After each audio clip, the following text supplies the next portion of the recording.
How are you feeling? How long have you been here? 3 months, May 17th.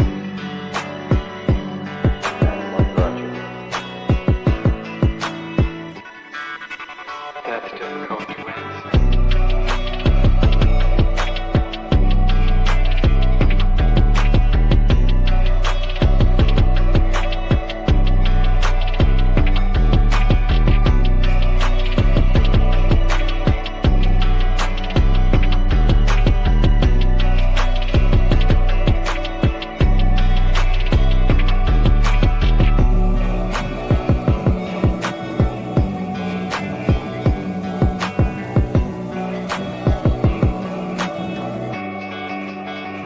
Some idea.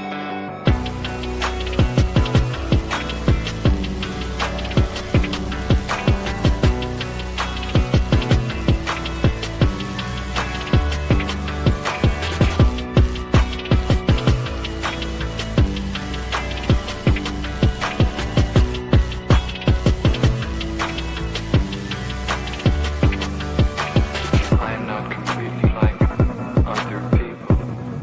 What do you mean by that? People dislike me because I am not completely like them.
I am trying to do with my life something which few people try to do, and this influences my thinking and consequently my action.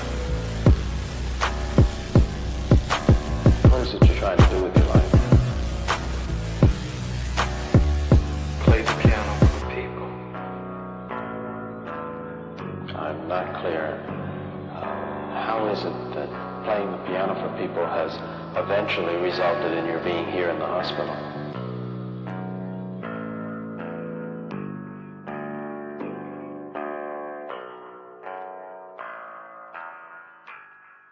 That's difficult to answer.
this the end?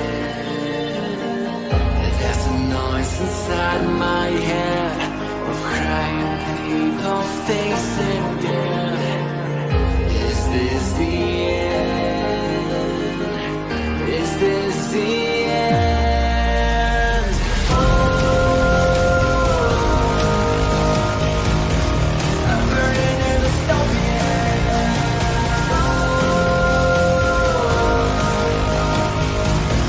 There's no place to hide.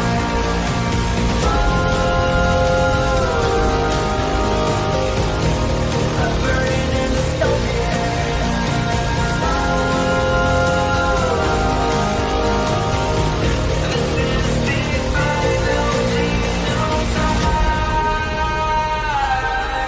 What have we done to the world?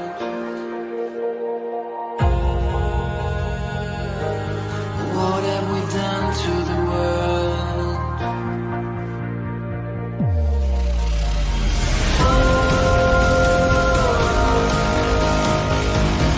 I'm burning in the stone.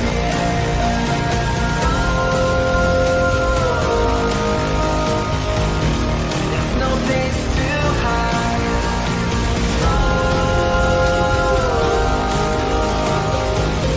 I'm burning in the stone.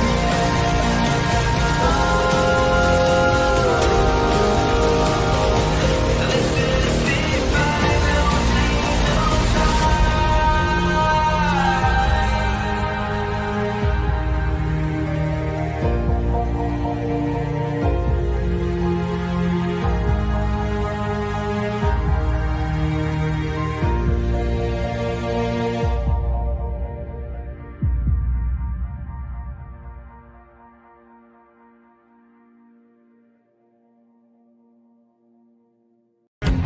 They don't understand the things I say on Twitter. Nigga, holla. They don't understand the things I say on Twitter. All my niggas Nazis, nigga, holla. Nigga, holla. Nigga, holla. All my niggas Nazis, nigga, holla. Nigga, holla.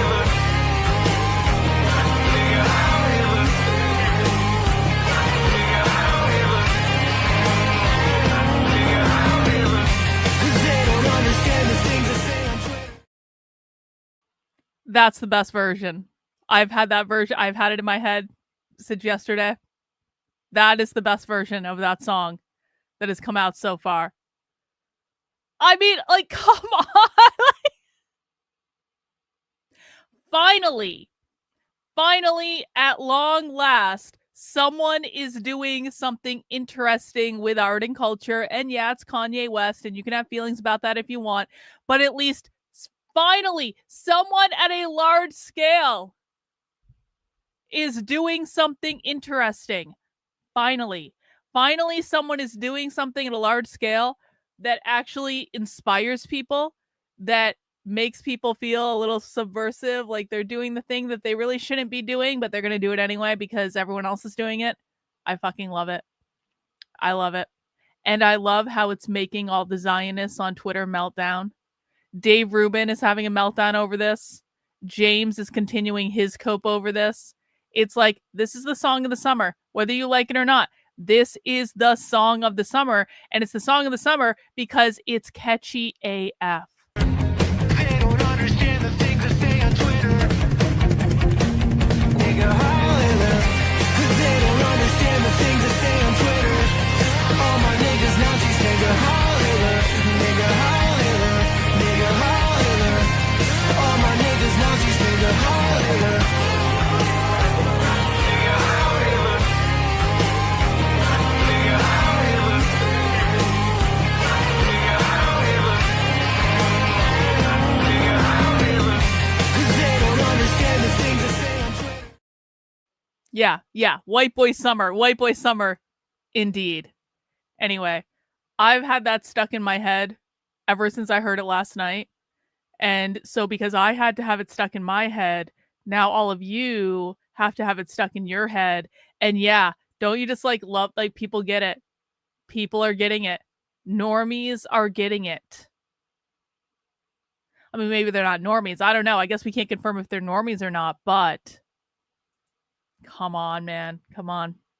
Anyway, guys, hey, happy Thursday. Hope you guys are doing well. We're going to be doing Counter-Revolutionary Book Club today. Counter-Revolutionary Book Club is a little bit of a wonkier stream, all right? Is there anyone in the chat today that has not done Counter-Revolutionary Book Club with us before? Let us know. If you are a Counter-Revolutionary Book Club virgin, we've had to take a couple weeks off from it because we had a bunch of spy streams that were on Thursdays. Normally we do the live recording for Counter-Revolutionary Book Club on Thursdays just because that's the day that just tends to work out best for whatever reason. But for several weeks, we actually had to take it off because we had spy stream. We had other things going on. Last week, I just didn't feel like doing it because Counter-Revolutionary Book Club does take a little bit more of my energy than normal for this stuff, and I was just like, oh, I don't have it. Oh, we've got Intentionally Blank here, our new friend, Intentionally Blank. You are not a no, you are, your cherry has already been popped, bot. Your cherry has already been popped. So Counter-Revolutionary Book Club is actually one of my favorite things that we do. It's also the thing that I think people find the most difficult, because what we're doing in Counter-Revolutionary Book Club is that we are going and actually reading the most dystopian queer and gender documents that were created mostly in the 2000s that are really guiding today's gender and queer activists today. And a lot of people who think that they understand what queer is, they've never read these documents. But these are the documents that the activists read. This is who they talk about. This is who really gets them going. Like, you guys know, like, for people on the dissident right, do you like, you guys have all your dissident right-wing thinkers, and sometimes you guys really get into their stuff and you talk about it and you debate it and all this stuff, and it really kind of like gets you going and you get excited about it when people are saying extreme things on your side. Well, the left is the same way. The left loves it when really highly radicalized anarchists just let their queer flag fly and they go to the most extreme leftist end of the spectrum that they can. Those are the documents that we're reading. And these are the documents that, way more than Marx or Marcuse or Mao or any of these other things, these are the documents that inspire today's leftist activists. Sources for this are, head over to the Substack. That is Karlyn, KARLYN.substack.com. And what you're going to do is you're going to go to the book club link at the top right here. When you go to the book club link, the very first document you're going to find on the book club link is called Dystopian Documents Queer and Gender Activists Are Reading. We'll talk about that in a second, but I also just want to bring your attention to, if you are new to book club, then you can catch back episodes. This is actually a podcast. We do the video, of course, on YouTube and Rumble and X, and then I upload it to the Substack.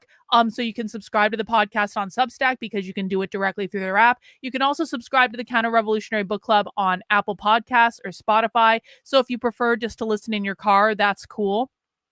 And so if you want to catch up on back episodes, you can do that. Now, you do not have to have read the other documents to be able to jump right in where we are today. We'll try to bring you up to speed, but I just want people to know, like, the whole purpose of Counter-Revolutionary Book Club is I'm trying to create just a massive archive of what the left actually thinks in their own documents, where we're reading these documents, analyzing these documents, dissecting these documents. Sometimes we do a little bit of like a shorter book club post. Mizakan does these great posts on Twitter, and so sometimes we include those as well. But mostly this is a long form podcast where we are reading the left's documents and we're talking about what they mean and we're breaking them down. Got a couple questions. Intentionally Blank says, is this why James tried hinting that there was a right-wing queer? Because he wants to equate that. Yes, that's exactly right. And so this is something that James Lindsay has been doing lately, is he's been talking about right-wing queer. To be very, very clear, this is something he made up entirely. There is no such thing as right-wing queer, but he wants people to believe that there is, essentially, to establish you as way too radical for anyone to interact with. So yeah, exactly. James is trying to compare you to these people, and I think you're going to see today, there is no correlation between the dissident right wing and the queer activist wing of the left. Warhammer wants to know, what is the difference between Marxist anarchy and libertarian anarchism? Okay, so libertarian anarchism. So there are two types of anarchism. There's anarcho-capitalism, which wants to get rid of the government but still wants to retain and respect private property rights. And then there is anarcho-communism, which wants to get rid of the government and wants to get rid of private property. Those are the two types of anarchism. Libertarians are anarcho-capitalists. Libertarians respect private property above all. And they want to get rid of the government, but they don't want to get rid of private property. Queer Marxists, because I would never call this Marxist anarchy. That's not a term that's used. Queer Marxists are anarcho-communist. So don't let the anarchy part fool you. The biggest difference is, and this is true in almost every circumstance, one of these groups of people respects private property and wants to maintain private property.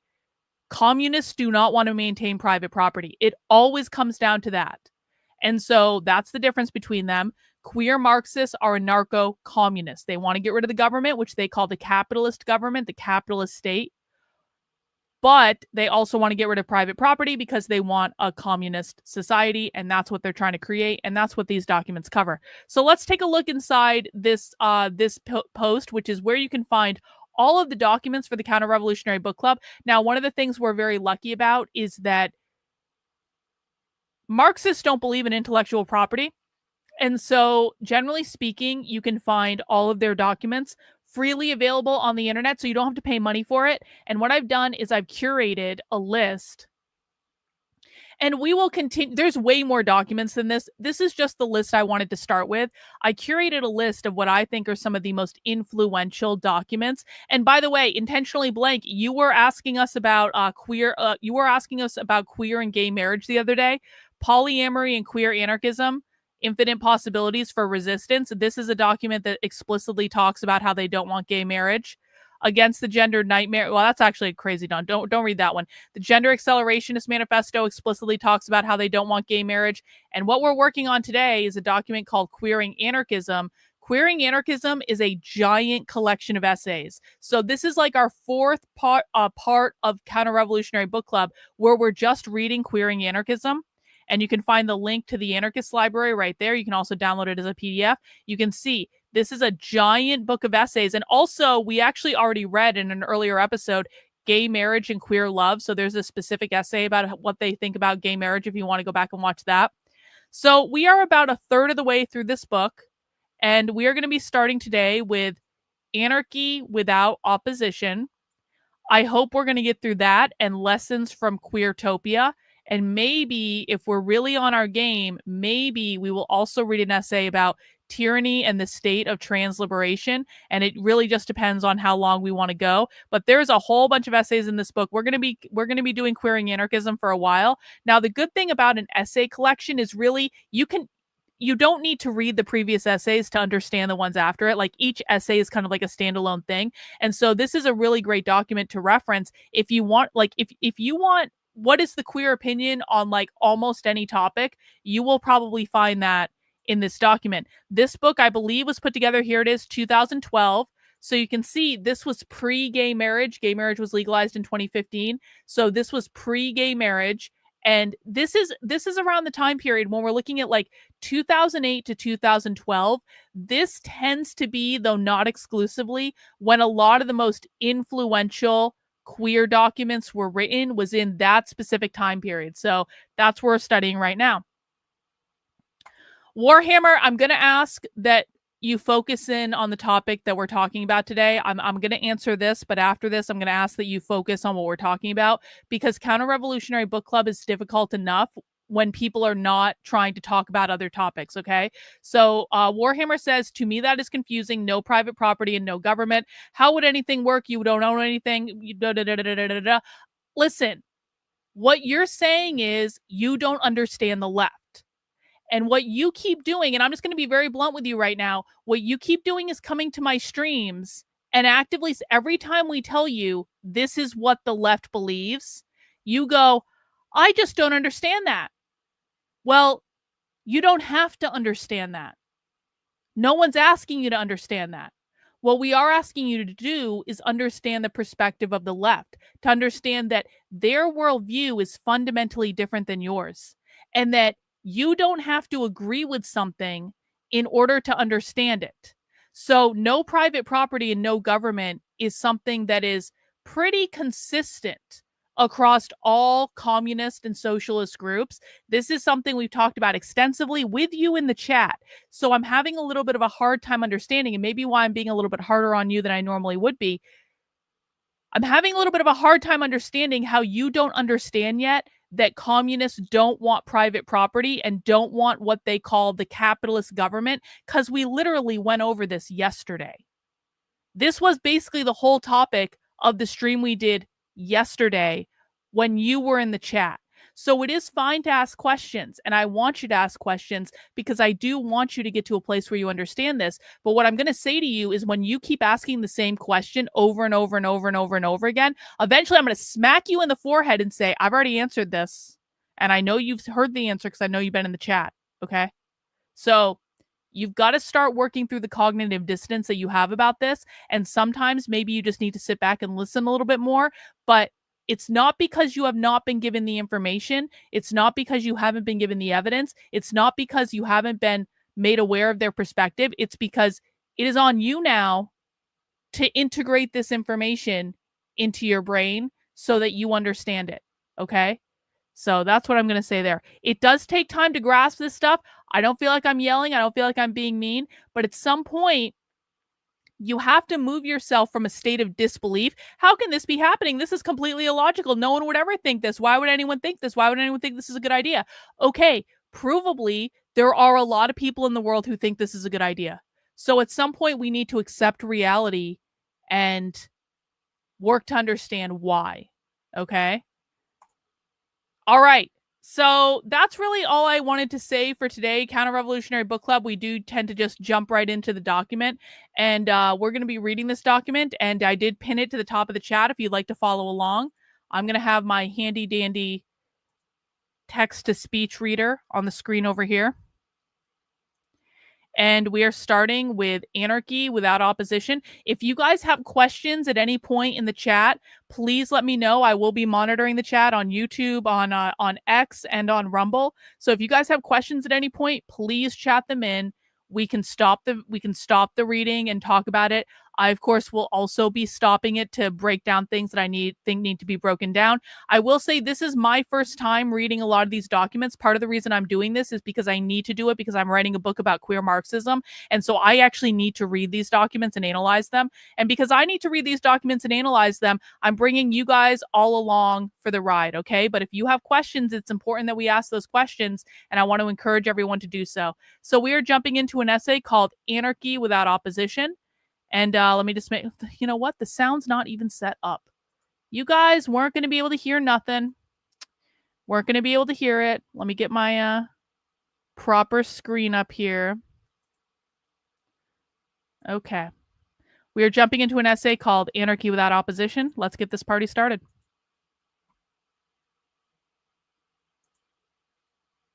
Read, por favor. Anarchy Without Opposition. Jamie Heckert. To oppose something is to maintain it.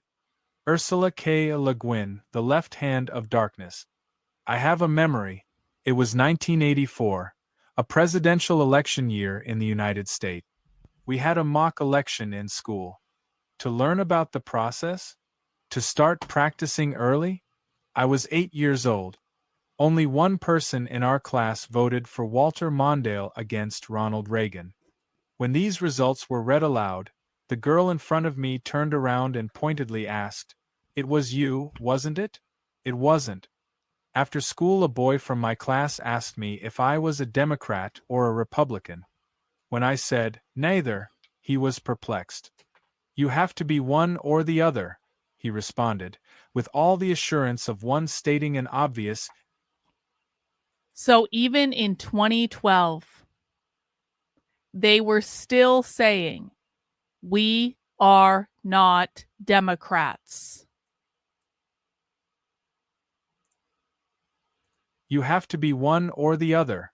he responded, with all the assurance of one stating an obvious and unquestionable truth. Well, I'm not, I insisted. I knew you didn't have to be. My parents voted, but they didn't identify themselves with either party. In my mind's eye, this boy's face screws up with outraged and frustrated disbelief. You have to be one or the other. Democrat or Republican. Gay or straight. Man or woman. Capitalist or anti-capitalist. Oh! Anarchist or archist. Us or them. I have a memory from a very different time and place. London, 2002. I traveled down from Edinburgh with a woman from ACE, the social center we were involved in, to attend K-Eruption. Queer Eruption. It was my first queer anarchist event. On the way, I learned loads about menstruation. Once there, I remember chatting to another guy. He found out I identified as an anarchist and started asking me, "Were you at such and such summit protest?" "Nope." "How about this one or that one?" "No, no." He looked really puzzled and maybe even asked how I could be an anarchist without converging outside the G8, WTO, IMF, or other gatherings of elite. Isn't that what anarchists do?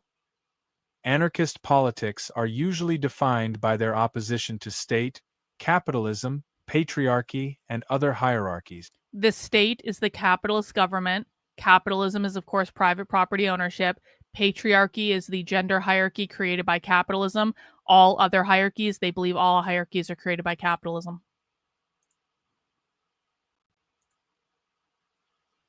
Anarchist politics are usually defined by their opposition to state, capitalism, patriarchy, and other hierarchies.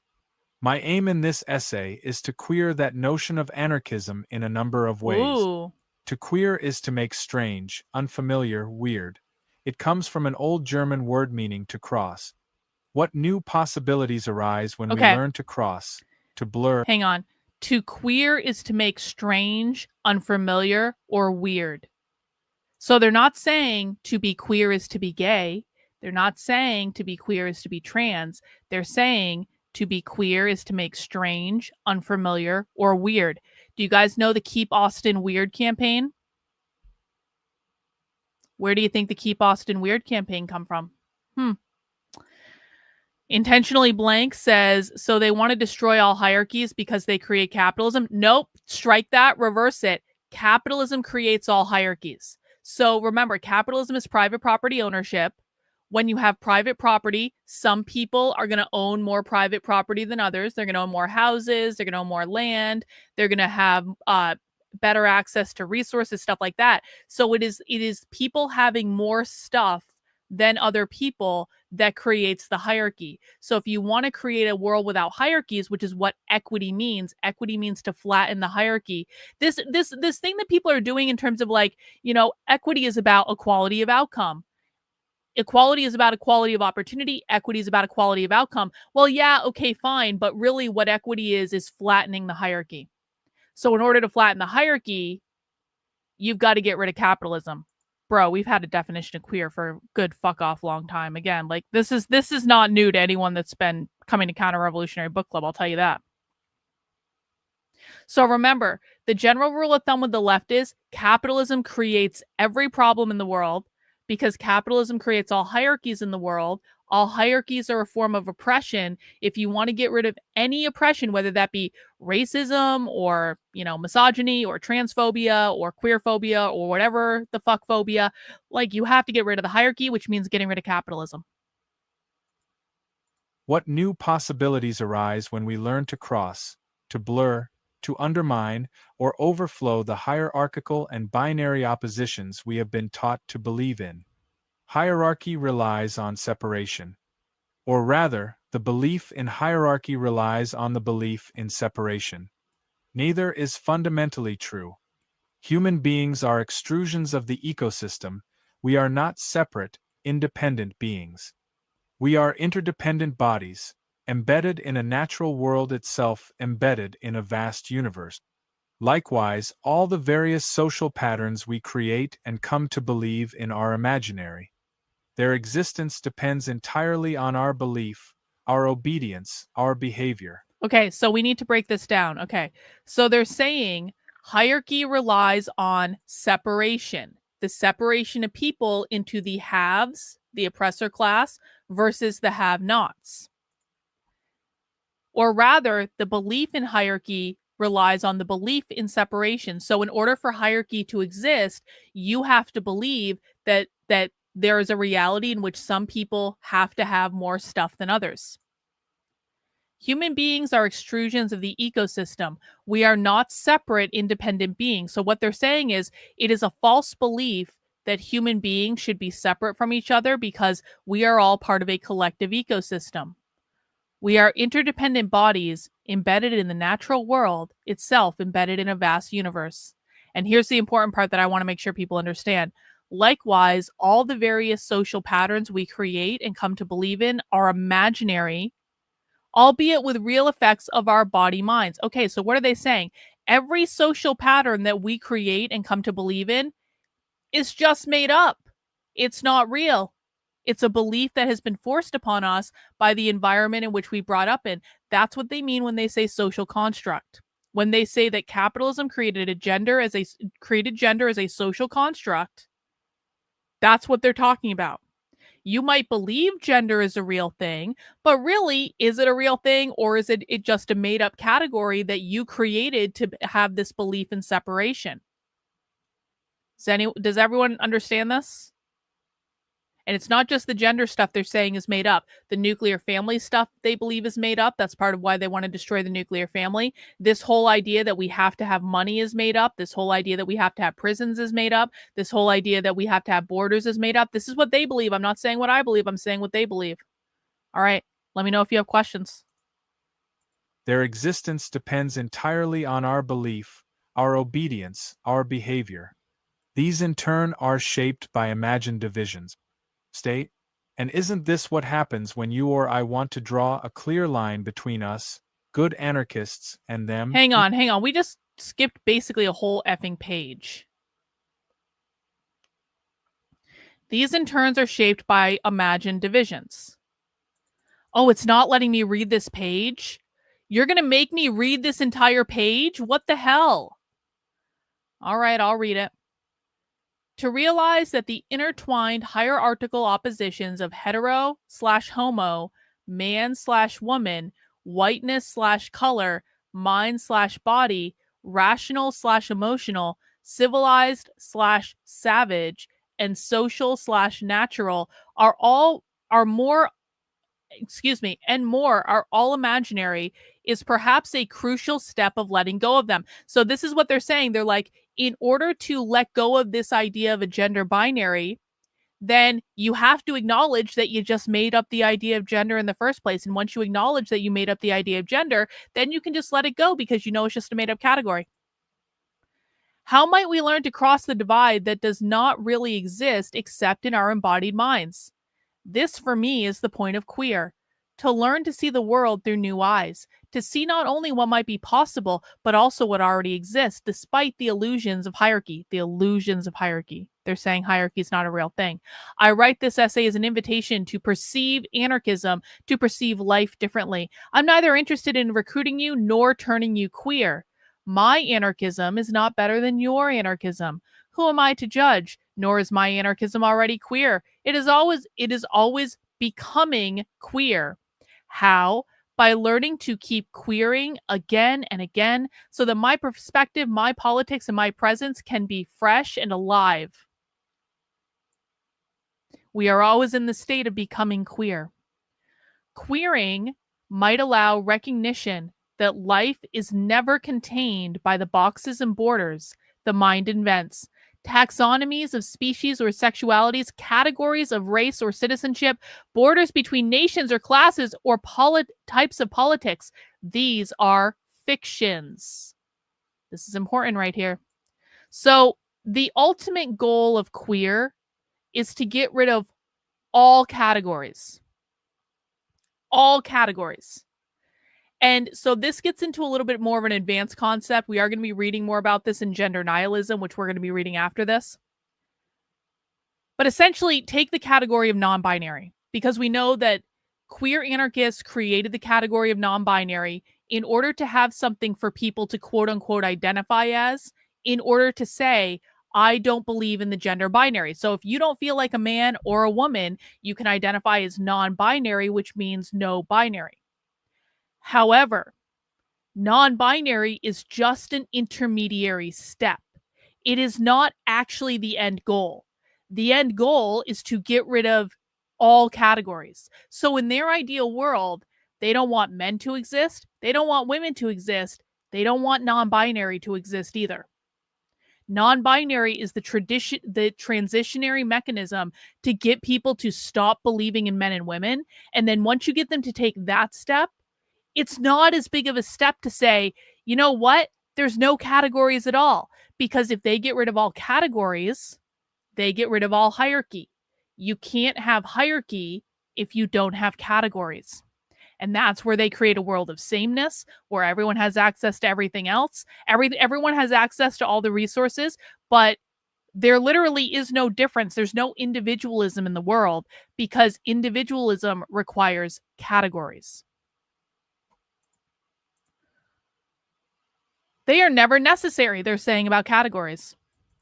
To be sure, fictions have their uses. Perhaps in using them, we may learn to hold them lightly so that we in turn are not held by them. Of opposites and opposition. Oh, look, Emma Goldman. How to be oneself and yet in oneness with others, to feel deeply with all human beings and still retain one's own characteristic qualities.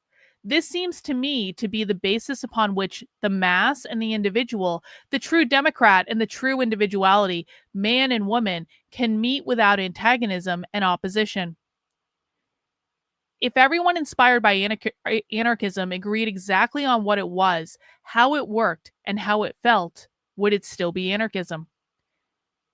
Everyone on earth knowing that beauty is beautiful makes ugliness. Everyone knowing that goodness is good makes wickedness. Lao Tzu, I don't know who that is. I notice how often anarchism and anarchy is defined in opposition to the state, capitalism, and all other forms of hierarchical structure. Not domination, but liberation. Not capitalist, but libertarian, communist. Why? There's no such thing as a libertarian communist. The only people who think there is such a thing as a libertarian communist are communists who believe they're libertarians, but they're not. They're just communists.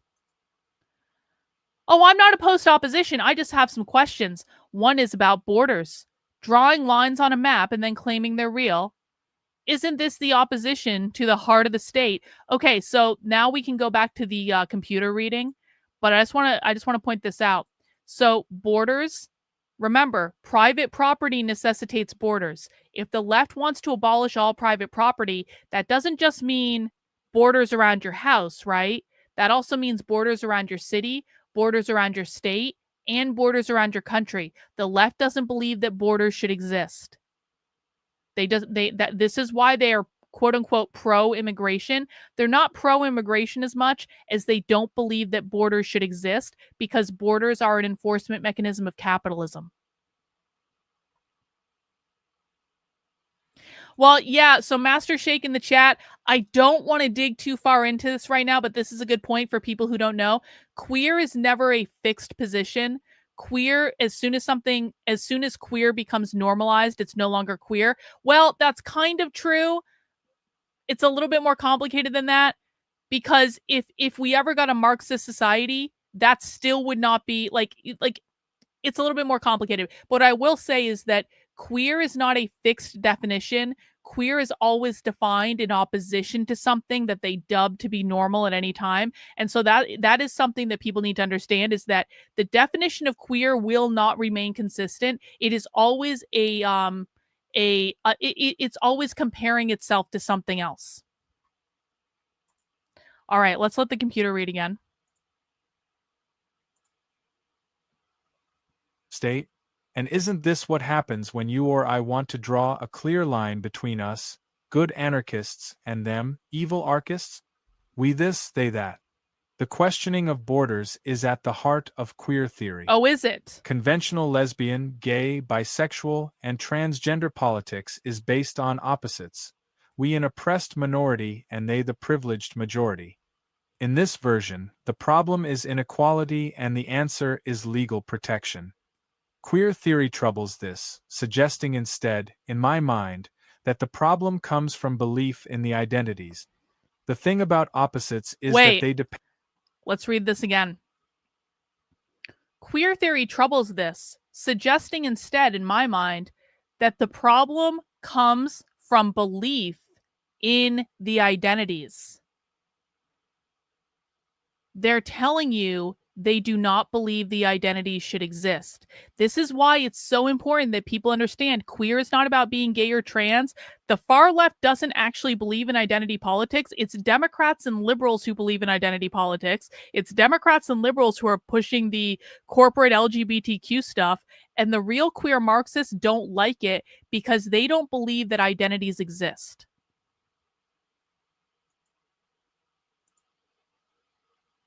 The thing about opposites is that they depend on each other to exist. Straight is not gay, gay is not straight, and bisexuality still confuses people. This leads to all sorts of possibilities for control. We learn to ask ourselves and each other, is he really?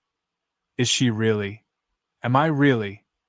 We're encouraged to believe that our sense of gender and who we fancy tell us who we are and where we fit in a sexual hierarchy imagined to already exist.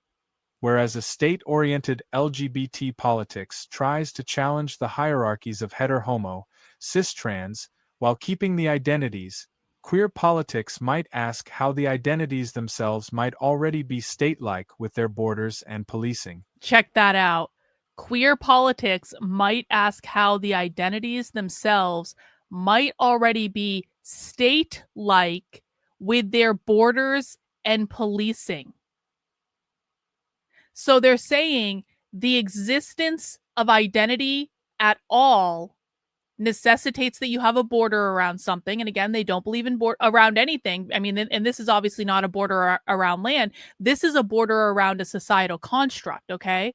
So they don't believe in any borders around any societal constructs. And they're saying, listen, if you have an identity, inherent to that, you have a border. And if you have a border, then you need someone to police the border to protect the sanctity of the identity. Does everyone understand this? Andrew, this is not correct. I'm sorry. Andrew's saying, and I don't recognize you. I think you're new here, so welcome if you're new here, but we need to make sure we're hinging into reality. And I understand why you might think this. This is not shade against you. The term they use, queer, racist, etc., just what I call goalpost terms that allow them to change the goalpost repeatedly while never being specific. Andrew, this is completely wrong. They are extremely specific and consistent in their definitions. I suggest that the reason you think this is that you don't really understand what their definitions are. No, they're not. No, they're not, Andrew. No, they're not. No, they're not. No, he's saying they're redundant terms. No, they're not. These terms have specific definitions. And the reason you're probably confused is you probably listen to a lot of conservative influencers who don't. Andrew? Okay, Andrew, pop quiz just for Andrew. Andrew, do you know how the left defines capitalism? You've come here to our book club. You're acting a fool in the chat right now. So now we're going to put you on the spot. How does the left define capitalism? Go. That's the only thing I want you to answer in the chat. If you aren't going to listen, you're going to prove to us that you are worth listening to. Do you know how the left defines capitalism? That's Andrew. That's not the answer to the question, bro. Do you know how the left defines capitalism? Because if you don't know how the left defines capitalism, we really shouldn't be listening to you, should we?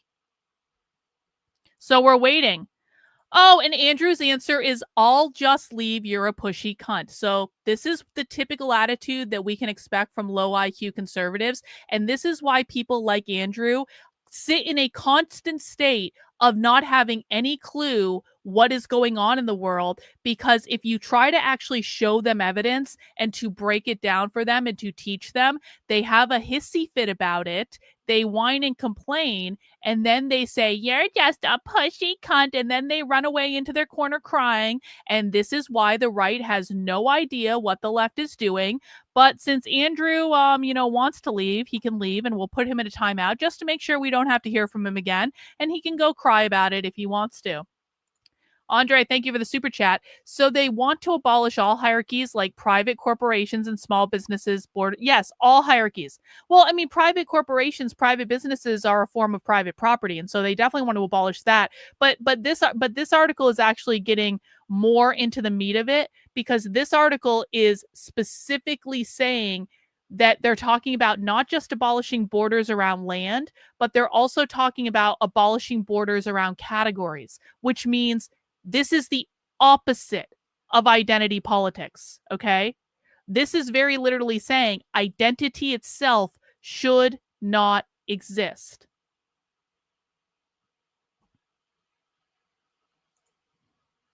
Whereas a state-oriented LGBT politics tries to challenge the hierarchies of hetero-homo, cis-trans, while keeping the identities, queer politics might ask how the identities themselves might already be state-like with their borders and policing. I have similar questions about anarchist and other identities. How much energy that could go into creating other than state-like ways of living gets lost to efforts to appear anarchist enough. I know I'm not the only one who suffers from anarcho-perfectionism. Likewise, I've seen loads of energy go into arguments about whether so and so is really anarchist or not, or such and such is really anarchism. On the flip side, I once had a very interesting conversation with a man who owned a furniture-making company. We had a lot of areas of agreement and he seemed very interested in anarchism. I suggested that when he retired he could leave his factory to all of the workers to be run as a cooperative. He responded plaintively, "But I'm a capitalist." What kinds of politics might become possible if we all learn to be less concerned with conforming to certain labels and more capable of listening to the complexity of our desires? My concern here is that opposition, a politics of opposites that push against each other, lean on each other, might get in the way of the listening. A memory story. A few years ago, I lived in a former mining village outside of Edinburgh. I was greatly distressed at hearing the single working-class woman next door shouting horrific things at her children nearly every morning. She would curse at them, sometimes shouting how she hated them. It was nearly unbearable. How could I talk to her about it? Then, I took a course on nonviolent communication, a strategy without opposition. It taught me to communicate in a way that made it easier for her to hear my feelings and desires. The opportunity came when I found a ball in my garden and she was in hers. I threw the ball over the privet hedge and asked her how she was finding single parenting. "It must be hard," I said. I then told her that when I heard her shouting in the mornings I felt frightened because it reminded me of things from my own childhood. She didn't say anything to me then, but the shouting stopped and her daughter started talking to me. More recently, this skill again served me well. On my way to London, where I was going to speak about academia and activism, Hang I on. got into... Hang on. We're putting a stop to this right now. I don't want to hear anyone in the chat going, "These people are insane." I don't want to hear it. Insane people do not write comprehensive essay collections talking about their beliefs. That doesn't happen. Insane people can't do that. I don't want to hear, "These commies can't think for themselves." We are literally reading a collection of essays of them thinking for themselves. This is not about getting your rocks off, debunking the left, and owning the libs. If that's what you guys want to do, go over to Twitter and follow libs of TikTok and consume that clickbait garbage. And don't actually think about this in any sort of intellectual depth at all. Because the great irony of calling them insane and complaining that saying they can't think for themselves is you guys are the ones that are not being able to engage intellectually with their ideas. You guys are the ones that are not actually thinking critically about what's going on. All you're doing is whining and complaining to feel morally superior to the libs. This is a serious study of what they're doing. If you don't want to be here to learn about what they actually think, then go somewhere else on the internet. Libs of TikTok is going to be a great resource for you. Fox News will be a great resource for you. Steven Crowder will be a great resource for you. None of them will require you to think. You can just own the libs over and over and over and over and over again. You can get your rocks off on that. But we're actually doing intellectual work here today. So no more of this bullshit in the chat. If you don't have questions or comments about what's being read on the screen, we don't want to hear from you. On my way to London, where I was going to speak about academia and activism, I got into a conversation about politics with a man who identified as conservative. Terrorism came up and I asked if we were any better than them, quoting a Chumbawamba t-shirt. I said, "War is terrorism on a bigger budget." He looked thoughtful and a hippie-looking French guy behind him laughed and wrote it down. Then a very big and very angry-looking man stood up and asked if I had just said that war is terrorism. I nodded and he said, "I'm in the army." He looked furious and I thought there was a good chance he might punch me. I suddenly found myself in his shoes, sensing what he might be feeling, wanting. I looked him in the eye and asked gently, "Are you angry because you want respect for yourself and your fellow soldiers?" He looked away, his face and shoulders softening, and muttered, "I guess everyone is entitled to their opinion." What might have happened if I had opposed him? What might an anarchy refusing to be contained by the borders of its opposites look like? How might anarchism be continually queered, listening across lines of identity and ideology? Now, I'm not saying that anarchism should include everything. I am saying that interesting things are likely to happen if folk inspired by anarchism make connections with folk who see things differently, who do things differently. A rare To do lucid so point. is not simply to try to convince others that anarchism is right, but perhaps even to let go of such judgments. Beyond right and wrong there is a field. I will meet you there. Rumi. I yearn for honesty, complexity, and compassion. I don't want to be asked, or told, to choose from a list of options already defined, already decided, already judged. I want to have a discussion, connection, intercourse, a chance to listen and to be listened to, giving and receiving, receiving and giving. Let's experience different possibilities for identities, for relationships, for politics. Let's meet. It is this which draws me again and again to anarchism. And not just to anarchism, I am too promiscuous for that. My anarchism has no straight lines, no borders, no purity, no opposites. No living things do. And I like my anarchy alive. Okay, I'll be honest. My anarchism can grow rigid, bordered, oppositional. I know the satisfaction of imagining myself more radical than others. The thing is, this comes with the risk of being not radical enough, or even not really an anarchist. It also gets in the way of getting along with people, of working together, of even meeting. So, when my anarchism is rigid, what are the chances of experiencing anarchy? Reading stories differently. But these stories weren't gospel. They weren't truth. They were essays at the truth. Glances, glimpses of sacredness. One was not asked to believe, only to listen. Ursula K. Le Guin, The Telling. A friend of mine, who does both activisty and scholarly things. So I just want to point this recently out. So intentionally blank says this seems super circular. Yeah. A lot of these essays, sometimes they're kind of all over the place. The left has a very specific way of writing, and sometimes there's just a lot of nonsense, and sometimes there's just a lot of word salad, and sometimes they go through these flowery transitions.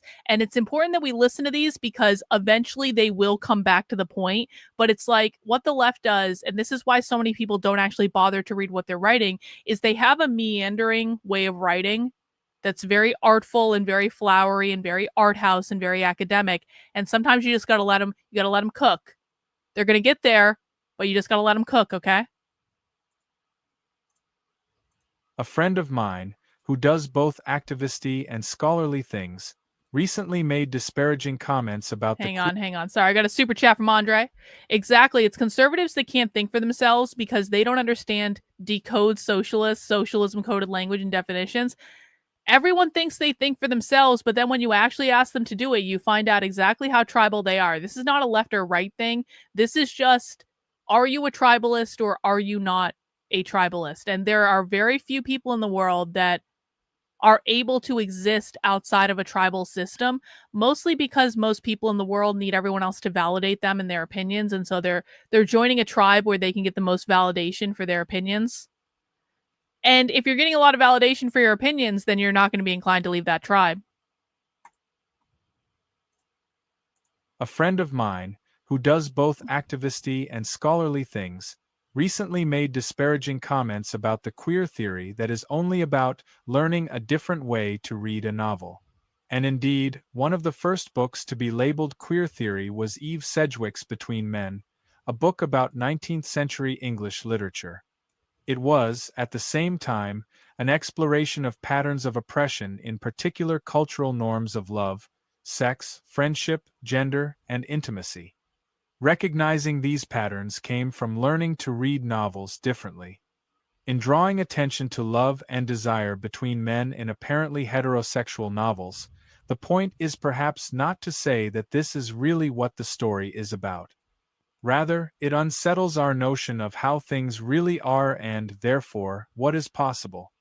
Is this so different from the storytelling of Peter Kropotkin? Mutual aid, a factor in evolution, invited a different reading of Darwin's theory, different from those who saw evolution as justification for empire, those who imagined that survival of the fittest meant the most fit, the most dominant, the most masculine, the most advanced. For Kropotkin, and I think for Darwin, too, fittest meant best able to fit in with other beings in an ecosystem. In other words, to cooperate. So, is cooperation better than competition? Is queer better than straight? Are those the right answers? Is that how I should live my life?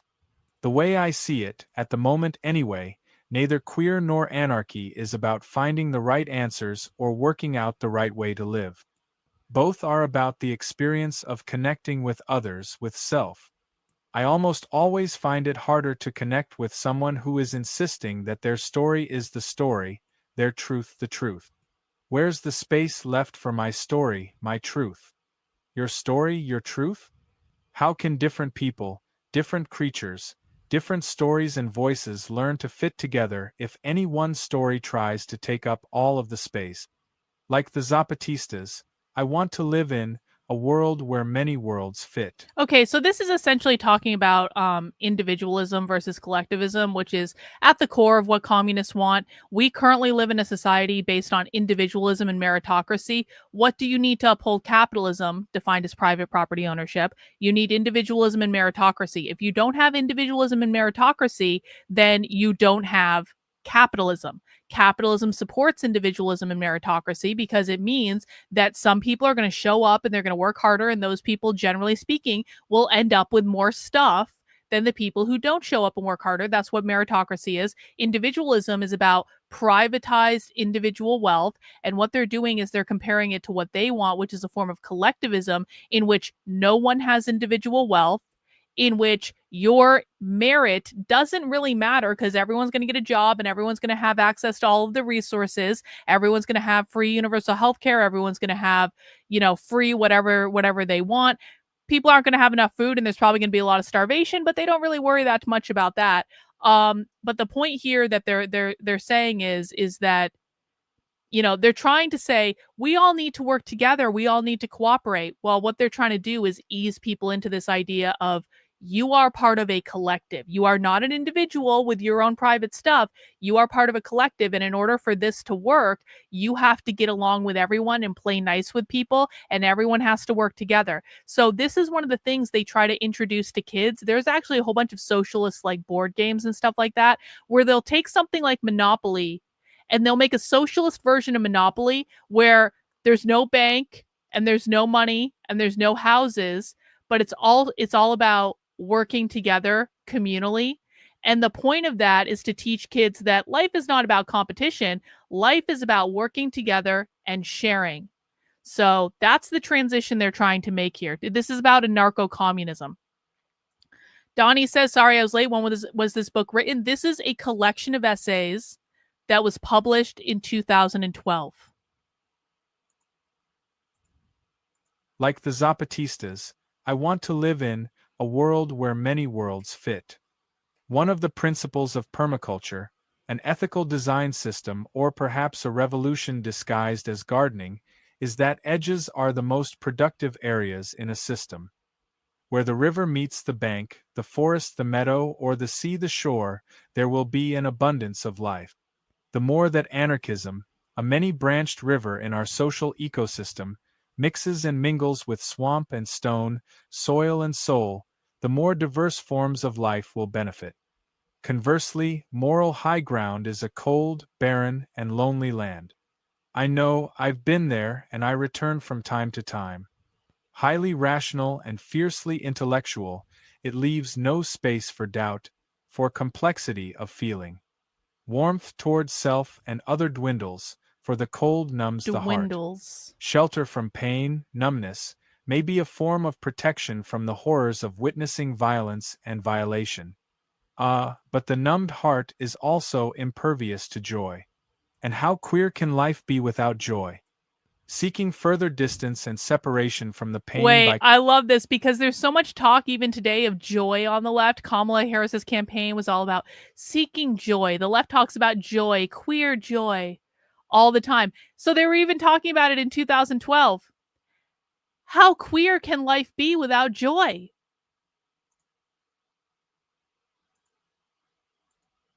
Seeking further distance and separation from the pain by climbing that moral high ground, I risk forgetting that my heart yearns for community, vitality, and play. Perhaps it is less of a forgetting and more of a learning not to listen. For pain is a signal, an awareness of being alive, a reminder of what is desired. Learning not to listen. Isn't that, too, the nature of the state? Care of the self. The interplay of the care of the self blends into pre-existing relations, giving them a new coloration and greater warmth. The care of the self, or the attention that one devote to the care that others should take of themselves, Foucault. appears then as an intensification of social relations. Michel Foucault, The History of Sexuality, Volume 3, The Care of the Self. Hang on. Joy is from Spinoza. For Spinoza, joy means forcefully implementing your worldview on society. Mizakan, what do you think about that? Master Shake, I don't mean to doubt you, but like usually I'll go to Mizakan for references like this because he reads everything and I don't know this reference. So you might be right. I don't know, but I would love for Mizakan to weigh in on that, please. Thank you. In a queerly anarchist paper, Sion Sullivan asks, is an other world possible? When state empire capital depends on carefully and continuously producing clear and hierarchical divisions between and within people, how can we make space for that which has been designated other? Declaring a politics to be non-hierarchical, anarchist, feminist, safe, or queer does not magically make this happen. It takes a different kind of magic practice. These hierarchies aren't just out there. They are also in. So I want people to notice we had to let this person meander for a little while, and now they've come back to the point, which is the elimination of all hierarchies. Yeah, well, you don't actually just get to declare that you're right here because, no offense, bro, I don't actually know you that much, and you've just kind of started coming around unless you change your name to something else. So you don't get to declare that you're right. And Mizakan has status in this community that you don't have yet. Now, maybe you'll get it someday. I would love for you to get it someday. I would love for you to be able to rely on other people, but I don't know you. And as you saw earlier, we have a lot of people coming into the chat declaring they know everything when in fact they know nothing. So Mizakan says, forcefully maybe, but it is about pushing it out there, visibly creates joy, a celebration of your authentic anti-normative self. So Mizakan disagrees that it's about forcefully pushing it on society, and this is why I asked for his opinion. So now, if you have evidence that you would like to present, you can go ahead and DM that to me on Twitter. If you want us to read something specifically, you can post it on Twitter and tag me. You can do that. But I'm going to go with Mizakan. Although you do have a wrench, so what? Is this Stony Baloney? Is this are you Stony Baloney with a new name? Hang on, who are you? Did you change your name again? Because I feel like why do you have a wrench? Who are you?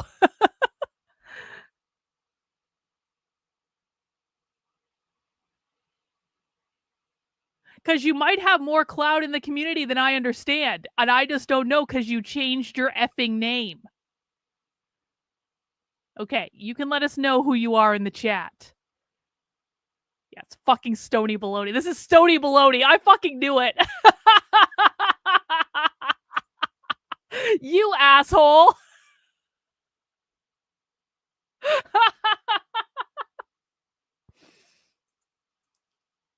These hierarchies aren't just out there. They are also in here. In the way we hold our bodies, in our thoughts, in our emotional reactions, in the ways we learn to see the world and to imagine what is real and what is possible. These hierarchies arise in the ways we relate to ourselves, to other humans, and to the rest of the natural world. And that's okay. There's this social psychologist called Thomas Sheff who was trying to understand why people conform.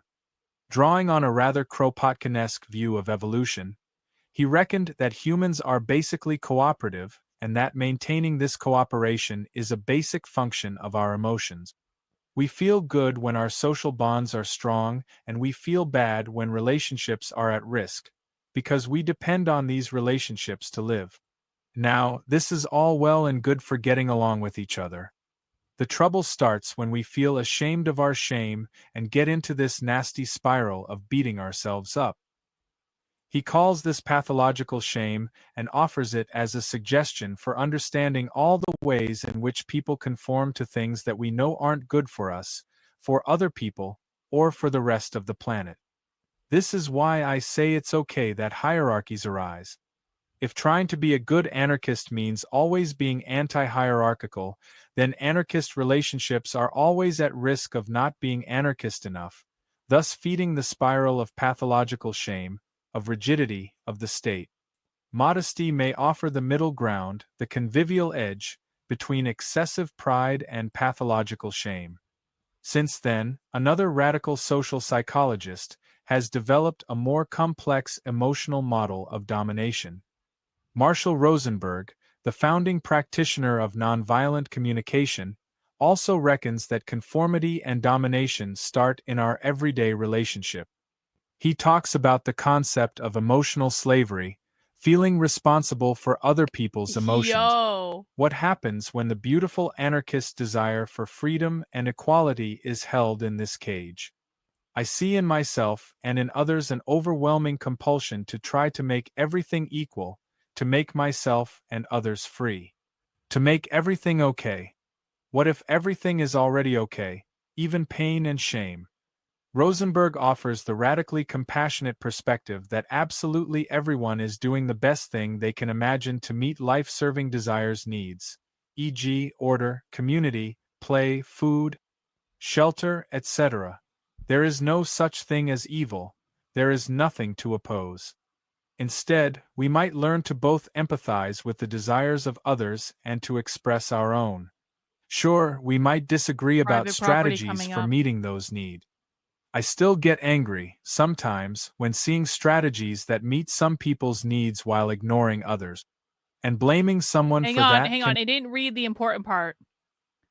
I still get angry sometimes when seeing strategies that meet some people's needs while ignoring others, like war, private property, or bullying. So, what the socialist is telling us is they perceive private property on some levels to be on the same level as war and bullying. And there's a reason for that. and blaming someone for that can be temporarily satisfying. The thing is, if I blame other people for not being perfectly anarchist already, then I end up blaming myself too. I'm no perfect anarchist either. How could I be? Where would I have learned these skills? Like everyone, I'm still practicing.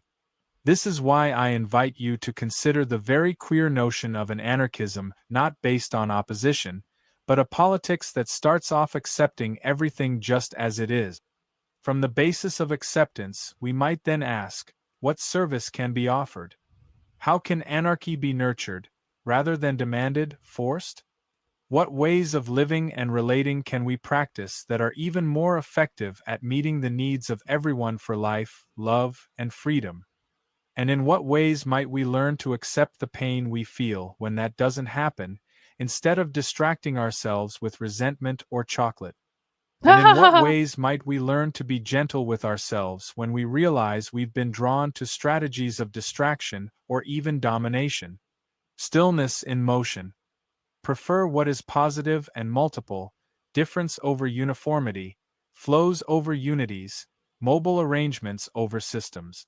Believe that what is productive is not sedentary but nomadic.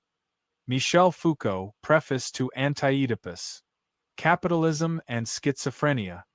Bodies need to move, to play, to be well. Capitalism. Sedentary Wait, culture leads to great suffering. wait.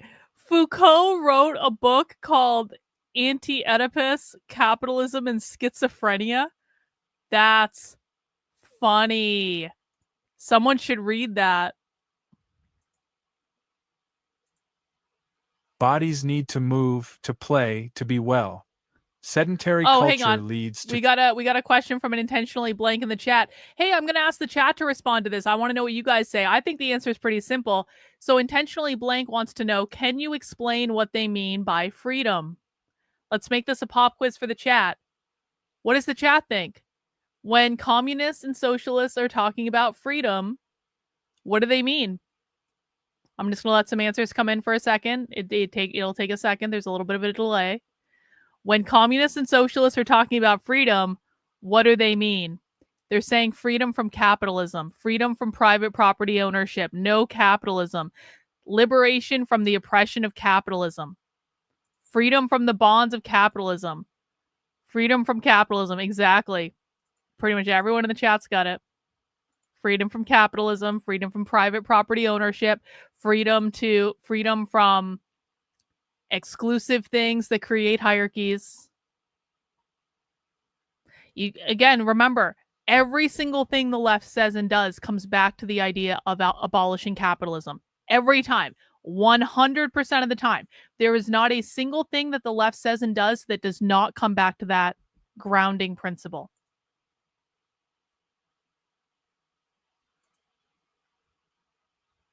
Sedentary culture leads to great suffering. Bodies kept in line, in chairs at workstations or school desks. Bodies kept in order. The same goes for thoughts, for feelings. To hold tightly to shame, resentment, or any emotion or any story of how the world really is to be held tightly. This is not freedom. To hold gently is to be held gently. This, to me, is freedom. No opposition, no tension between intimacy and spaciousness. Instead, there is a gentle dance that comes from a deep stillness. To become anarchist, to become queer, is not easy. To learn to cross lines, to see that the lines are not even real, is a radical transformation for those of us who were raised to believe in them. But it need not be a struggle. Struggling against the world as it is, struggling against my experience, gets in my way. Sure, the world is not the world of my dreams. Why should it be? To stop my pain or yours? Running from pain is a noisy affair. It distracts. To learn to listen to yourself, to let your life speak, requires silence, peace. Otherwise, I know I get caught up in a rush of stories and feelings about what I should be doing, how I've not done enough. I forget to rest, to play. Is that radical? Hold on, you might say. Of course we all need to rest and play. But how can we not oppose, for example, the wall in Palestine, Israel? How can you say it's a fiction? It's concrete, material. So too are the bullets and the tanks that maim and kill. Bodies and the bullets are real. Painfully real. The concrete does not self-organize into the wall. No border, invented by human minds, asserts its own existence. No gun shoots itself. There is.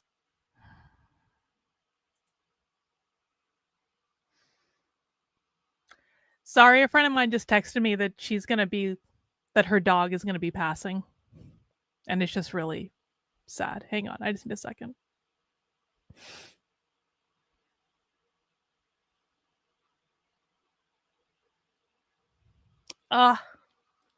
For people who don't know, my dog died a couple weeks ago, maybe about a month ago, and I'm still upset about it. That's okay. That's okay. This dog had a very good life. It's just sad. All right, going back to a question in the chat. Do they mean anything by freedom, or is it just no? Nathan, Nathan, I need you to listen to what we're saying. This is not a lie. They are not making it up. When they say freedom, they mean freedom from capitalism, which means freedom from private property ownership. We literally just answered this question. Please listen to the information that's being offered, okay? They're not making this up. This is what they believe. Yes, that is what they mean. No, they don't. Nathan is saying, but they lie a lot. They don't lie a lot. The left is incredibly consistent. The left says all of this over and over and over again. The issue is you don't listen to the actual left. You listen to conservative clickbait.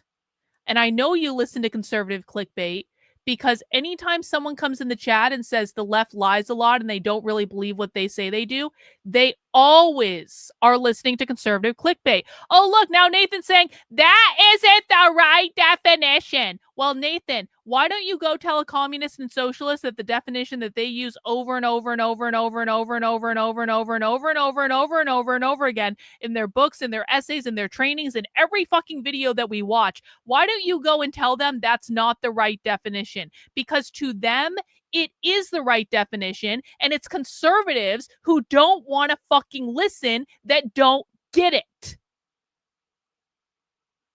I know a bunch of leftists and they lie all the time. No, Nathan, you don't. You don't. I promise you. They don't lie. You are just not smart enough to understand what's going on. And the reason you're not smart enough to understand what's going on is that you don't fucking listen. This is why right now, bro, you are literally derailing this entire thing because you are whining in the chat and not listening to the information that's offered. A question was asked. The question was resoundingly answered by the chat. You specifically had feelings about that answer because you didn't like it. Because we are telling you the thing that all your conservative influencers are telling you, and you don't like it, and you can't fucking handle it. And so now you are derailing the entire thing by continuing to whine because that you didn't get the answer that you wanted. They are telling you what they believe. Repeatedly. If you don't listen to them, then that is because you are not smart enough to understand it. And that is not our problem. That is not their problem. That is your problem. If you're going to be here, then you need to listen. God damn. Hey, Brooklyn.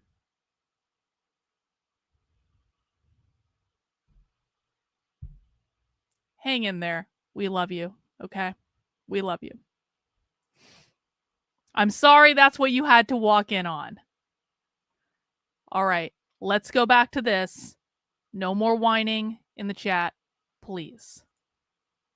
There is human action behind every border, every wall. And behind these actions, emotions, belief. Why do some Israeli people support the wall? Because, as I understand it, they are afraid. They are taught to believe that at least some Palestinians are dangerous enemies. They desire security, life. Hang on, we got a super chat from Rottweiler. Every bit of coded language leads to capitalism and its abolition. Freedom equals freedom from capitalism, freedom from private property, freedom from oppression. Capitalism creates all problems. Capitalism creates all hierarchies. Capitalism creates all oppression. And that's the starting point that you need to have to understand communists. This is exactly right, guys. This is exactly right.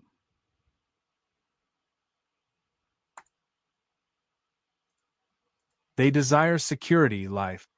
When people act as soldiers, they believe, perhaps, that the border is real and must be defended. They may believe that those on one side are inherently different from those on the other. Or perhaps they believe, with their hearts and minds, that they have no choice other than to follow orders. To do otherwise, to relate otherwise, might simply be unimaginable. A state of mind. The challenge we face is made up of specific patterns of behavior among settlers and our own people. Choices made to support mentalities that developed in serving the colonization of our lands, as well as the unrestrained greed and selfishness of mainstream society. We must add to this the superficial justifications for the unnatural and misunderstood place and purpose of human beings in the world, an emphatic refusal to look inward, and an aggressive denial of the value of nature. Tayek Alfred Waces. Indigenous Pathways of Action and Freedom. Queer ecology is both about seeing beauty in the wounds of the world and taking responsibility to care for the world as it is. Catriona Mortimer Sandilands, Unnatural Passions. Notes toward a Queer Ecology. I find myself coming again and again to what seems to me as a very queer conclusion. The most radical thing I do is meditate daily. Raised in settler society, I've learned to resist looking inward, to be Settler is another word for capitalist. This is why they call the Israelis the settler colonists. Settler means you settled on indigenous land. You stole the land from indigenous people. Raised in settler society, I've learned to resist looking inward, to be frightened of what I might find there. But it's the best way I've found to be oneself and yet in oneness with others, to feel deeply with all human beings and still retain one's own characteristic qualities, as Emma has called us to be, to feel. And so I invite you to consider, just to consider, meditation as an anarchist practice of freedom. Here's a queer proposal. The state is Okay. always a state of mind.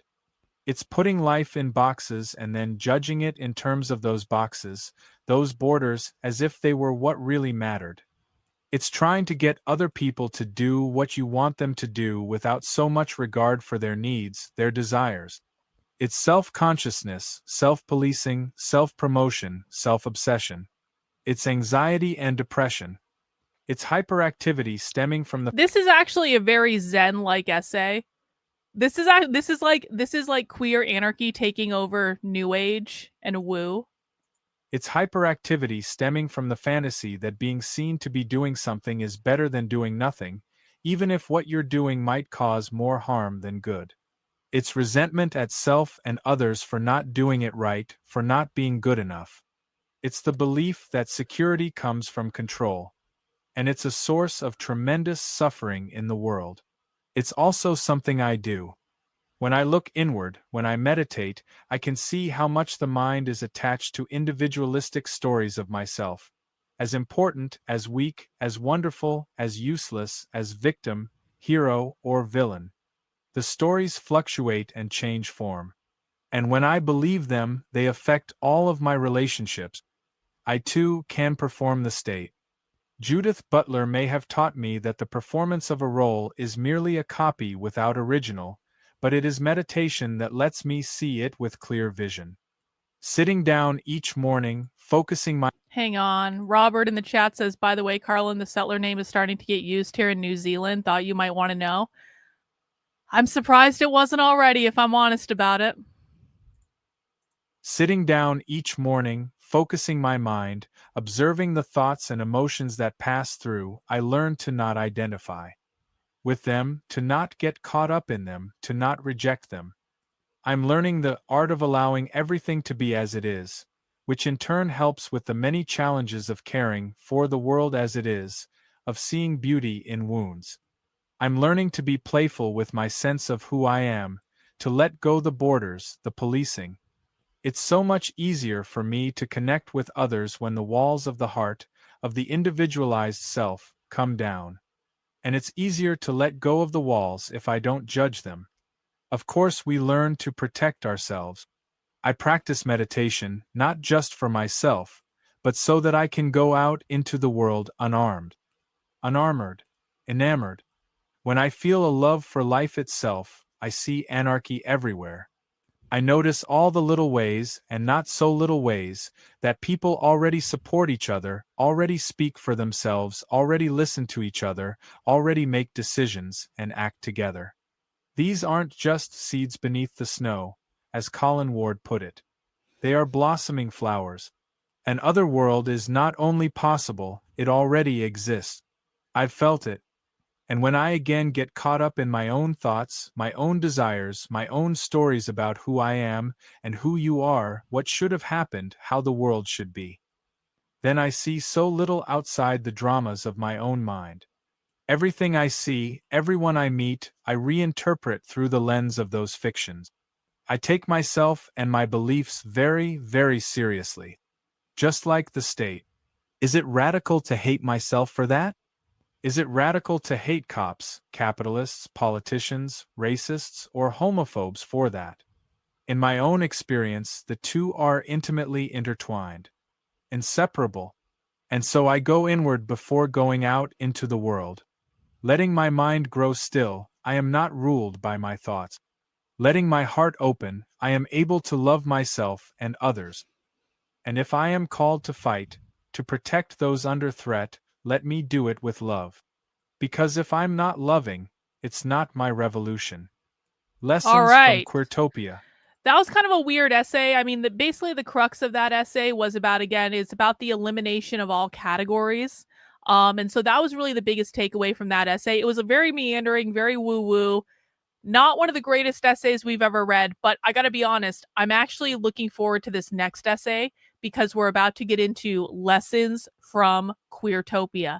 As a reminder, guys, we are doing a live recording for the Counter Revolutionary Book Club podcast. You can find the Counter Revolutionary Book Club over on my Substack. That is Karlyn, Karlyn .substack.com. Just click on the book club link. You can find all the documents that we're reading. You can find back episodes of the podcast.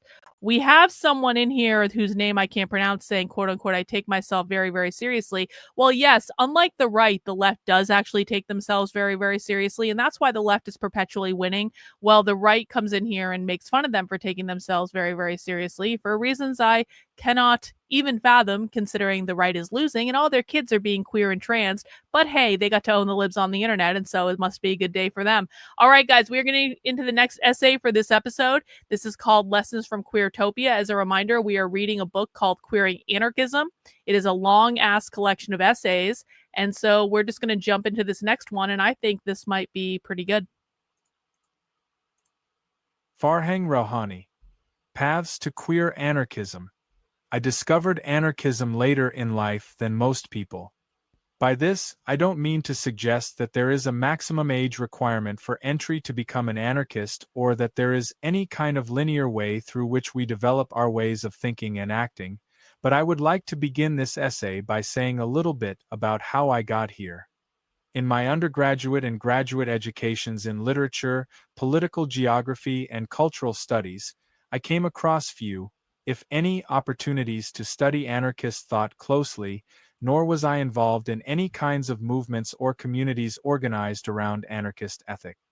My thinking about the world, as it developed in graduate school in particular, was shaped largely by Foucault, Gramsci, and Lefebvre and their descendants, specifically focused around Marxist political economy, queer theory, and the everyday practices of state formation and globalization.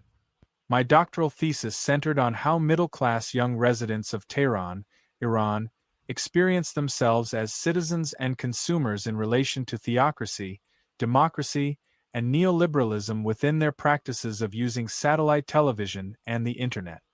It is very curious to me now that I was influenced by so many theories that were themselves influenced by anarchist ways of thinking without the word anarchism ever really being uttered. This reveals a lot, I think, about our education and wider social systems in the United States and their ignorance and anxieties about approaching anarchism. There is so much work clearly derived from and aligned with anarchist approaches that does not call itself that. In any case, my first introduction to anarchism came in the Commonwealth of Virginia of all places, when shortly after I started my teaching job at Mary Washington College in 2001, I was approached by a group of radical students to be the advisor of a newly formed student group, the Anarchist Social Theory Club. I, of course, said yes, knowing very little but also being very interested. Over the next few years, we collaborated on yearly reading groups and seminars ranging in topic from anarchist social philosophical history to anarcho-feminism and the intersections of queer theory and anarchism to a much more practice-oriented project called Rights to the City, which focused on a squatting experiment in downtown Fredericksburg, Virginia. From the beginning, I approached anarchism with a good deal of skepticism, especially in the ways that anarchist scholars until recently unproblematically talked about nature in essential terms. But at the same time, I felt more and more drawn into more recent anarchist critiques of domination, coercion, and identity politics, and the emphasis on ethics-based, rather than rights-based, practical models of creating new worlds in the shell of the old. One of the projects organized by ESDC was a yearly workshop series on different radical Okay, so we got another question in the chat, and I do want to encourage everyone to ask questions as we're making our way through this. AP says, what is the origin of the relationship between anarchism and Marxism? I don't know about the origin of the relationship, but I kind of explained this earlier. When they're saying anarchism in the book Queering Anarchism, they don't mean anarcho-capitalism, they mean anarcho-communism. And so fundamentally what they're talking about in this is communism, but they're talking about an extremely radical. So they're basically talking about, so you know how we do the difference between reformist communists and or reformist socialist and revolutionary socialists.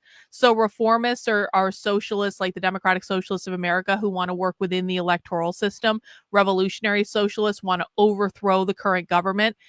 These are revolutionary socialists who want to overthrow the government. They want to get rid of what they call the capitalist government. Okay. So I don't know again about the origin specifically, but that is the perspective they're coming from. When they say anarchism, they are not talking about anarcho-capitalism, which is what libertarianism is. They're talking explicitly about anarcho-communism.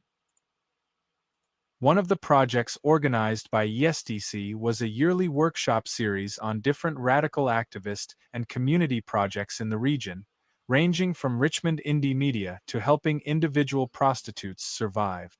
In 2004, 2 members of the Richmond Queer Space Project came to Mary Washington for a workshop, and I immediately connected to their theoretical and practical engagement with creating a queer space around a set of anarchist ethics. ArcUSB was a microscale activist and community building project based in Richmond, Virginia, which lasted from 2001 to 2006, which had a very dynamic presence in the city. While active in organizing rallies and workshops and holding weekly consensus-driven meetings, ArcUSB was made particularly vibrant by its creation of a material space, Queer Paradise, which at different times operated as political, social, and living spaces for different members of the group. It was largely through the combination of my involvement with ESDC and my exposure to ArcUSB that I, in my mid-30s, came to identify myself as an anarchist. I wanted to start my essay with this personal story partly to provide full disclosure of how I became interested in anarchism and how my interest in anarchism was initially of an academic nature, but also to emphasize the widely different paths and trajectories that bring people to particular ideas, movements, and practices. Ha. What I would like Thanks, to Chris. argue in this Appreciate essay you. is that while queer and anarchist theories offer inspiring, creative, utopic alternatives, they often do not get into the complex, contradictory, messy processes through which ideals are enacted. We tend, for example, to valorize consensus-driven practices without paying critical attention to the critical gap between our idealized consensus models and the complex ways in which they are practiced. My goal is to describe the rise and demise of ArcUSB as a way of taking these complexities seriously and as a way toward understanding how such movements can be better sustained.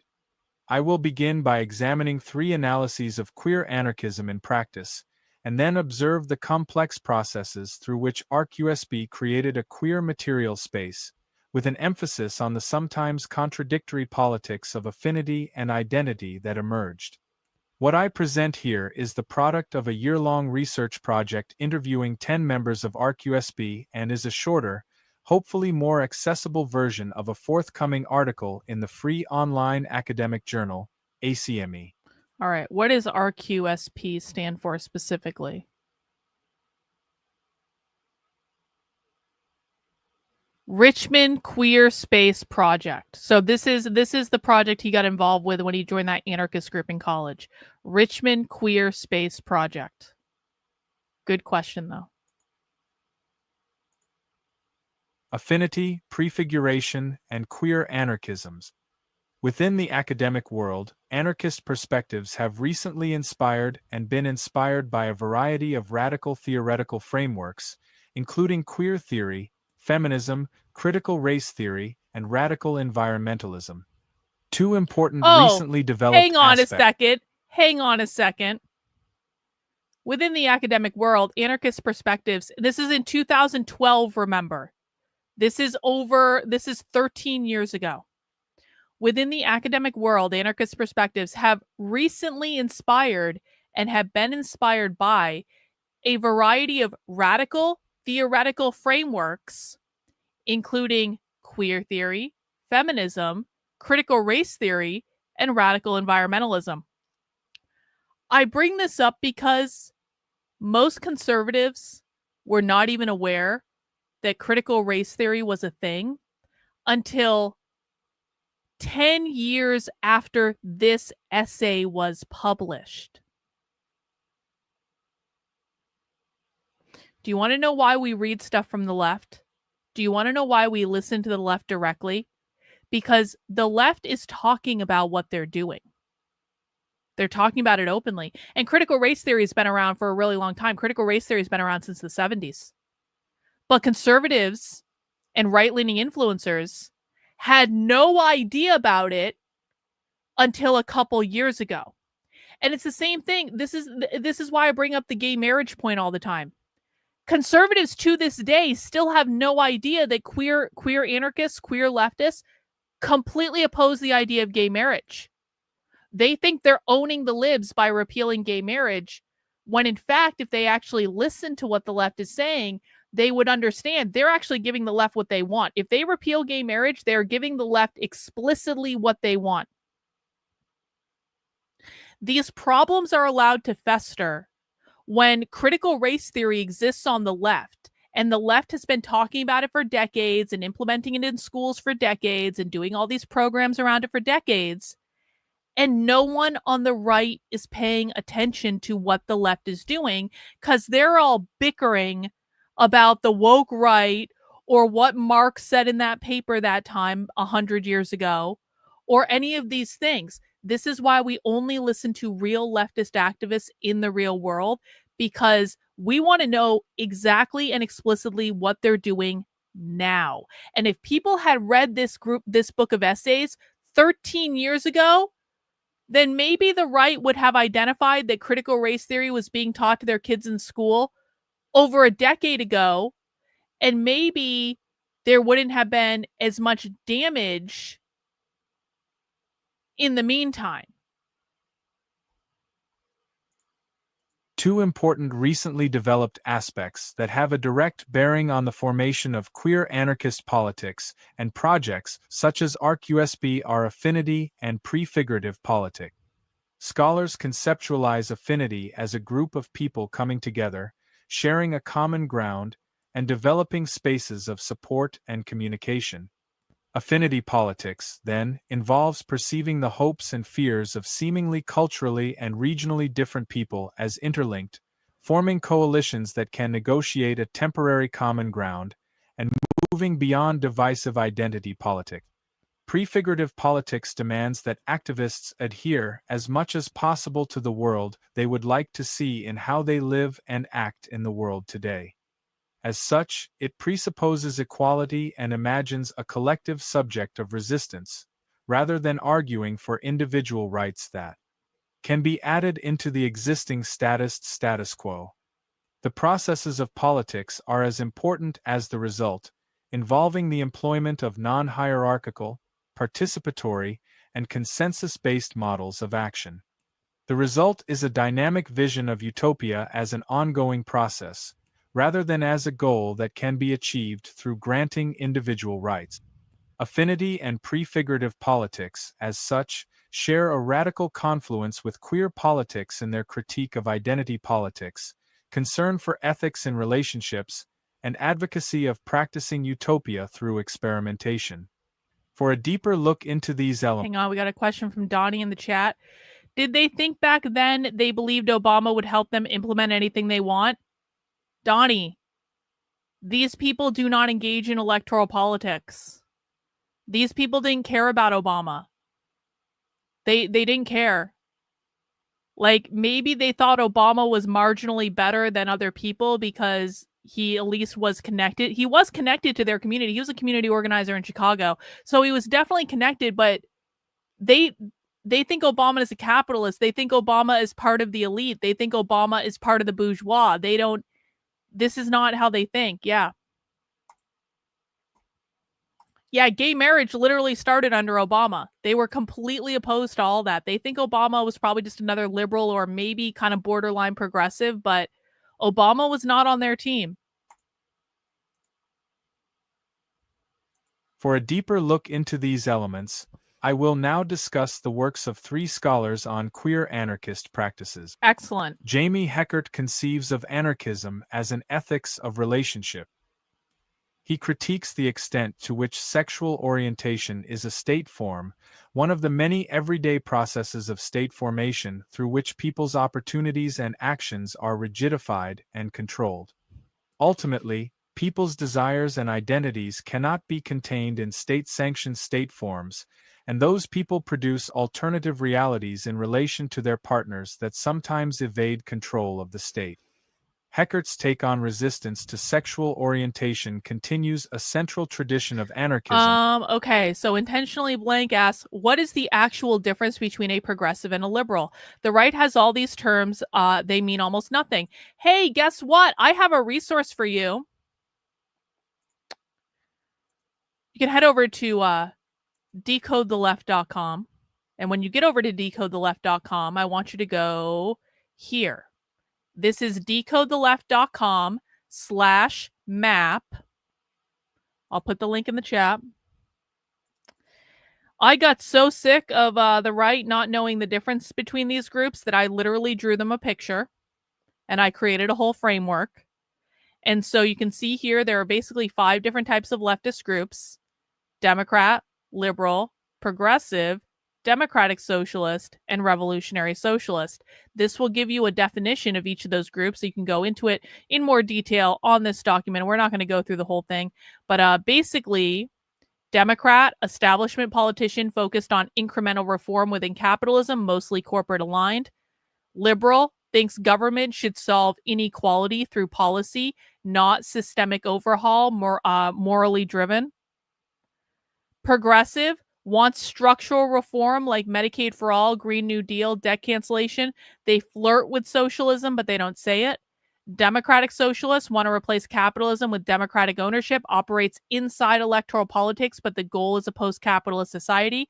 And then revolutionary socialists believes capitalism must be overthrown entirely, rejects reform, advocates for revolution, abolition, and a radical restructuring of society. You can download this infographic over at decodetheleft.com/map. I also have helpful infographics to describe each group in a little bit more depth. And we also, as a bonus, have the queer ideology thread through it, another picture to show you how each of those groups interact with queer theory, which is what we're studying now. And you're welcome. That's all. Let's go back to this. Heckert's take on resistance to sexual orientation continues a central tradition of anarchism, but expands it to a realm, sexuality, not extensively dealt with by anarchists. In addition to serving as a critique of the state, he presents ways in which people are actively engaged in a prefigurative project in their everyday life. In a similar vein, Gavin Brown synthesizes anarchist perspectives on affinity, autonomy, and play with a geographic perspective on queer space in his research on queeruption gatherings.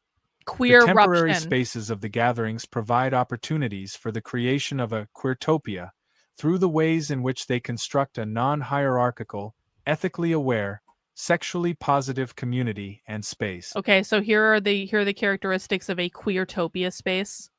They construct a non-hierarchical, so no capitalism, ethically aware, that's going to be around consent, sexually positive community and space, because queer activists use sexuality as a political statement.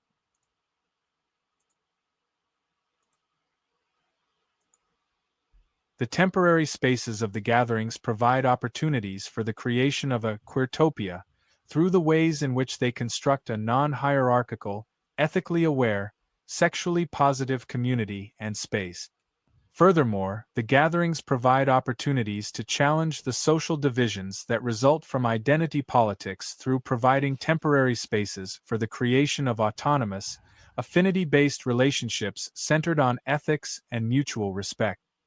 Lastly, Eleanor Wilkinson examines the role and politics of emotions in the work and daily lives of queer activists.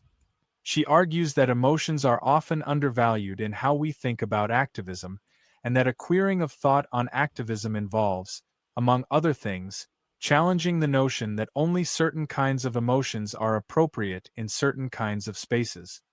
For example, she suggests that the seeming openness and consensuality of autonomous activist organizing often depends on silencing certain kinds of emotions, such as anger and frustration, and bracketing sexuality as a private or a secondary matter. Instead, she argues for a reflexive openness to discussions of emotions that potentially lead to greater emotional sustainability for individuals and groups. These research pieces converge around their desire to expand the field of anarchism to revalue sexuality, emotions, and relationships to people, groups, and movements, and to present a full range of spaces of activism beyond our fixation on street politics, to include the range of everyday spaces and practices through which people engage with constructing new worlds.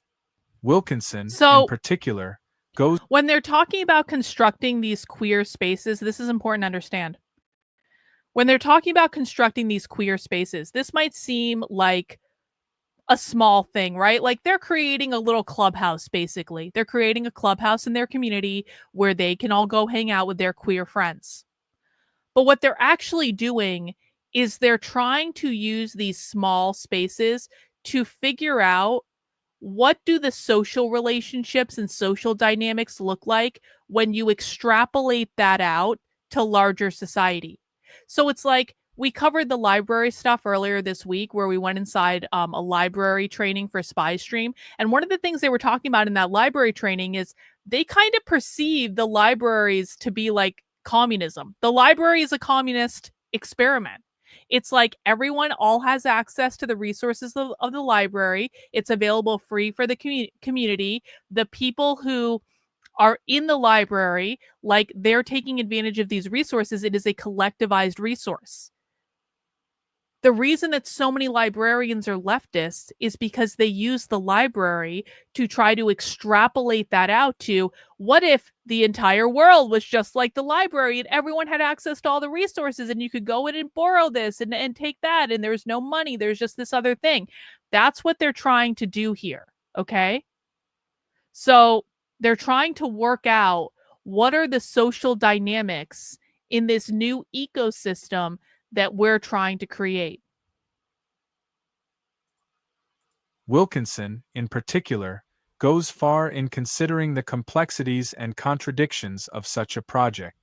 While anarchist perspectives on affinity and prefigurative politics are inspiring in their explorations of opportunities for solidarity and creating new possible worlds, they often do not present the complications and complicities that can be involved in building a new world in the shell of the old. For a closer look, I now turn to some observations on the Richmond Queer Space Project, RQSP, and the messy politics of spacemaking. The Richmond Queer Space Project was founded in 2001 by 4 self-described Richmond queers who had previously established chapters of the Lesbian Avengers and the Queer Liberation Front and were seeking to create a material and symbolic space that would support queer political actions and community formations. The original space that the group occupied as Queer Paradise was a cheaply rented, dilapidated loft in downtown Richmond. The group members I interviewed reflected proudly on their accomplishments with creating this first space. As a large warehouse, it held endless possibilities in how space could be allocated, and from the beginning they could make conscious collective decisions on how a queer space should look.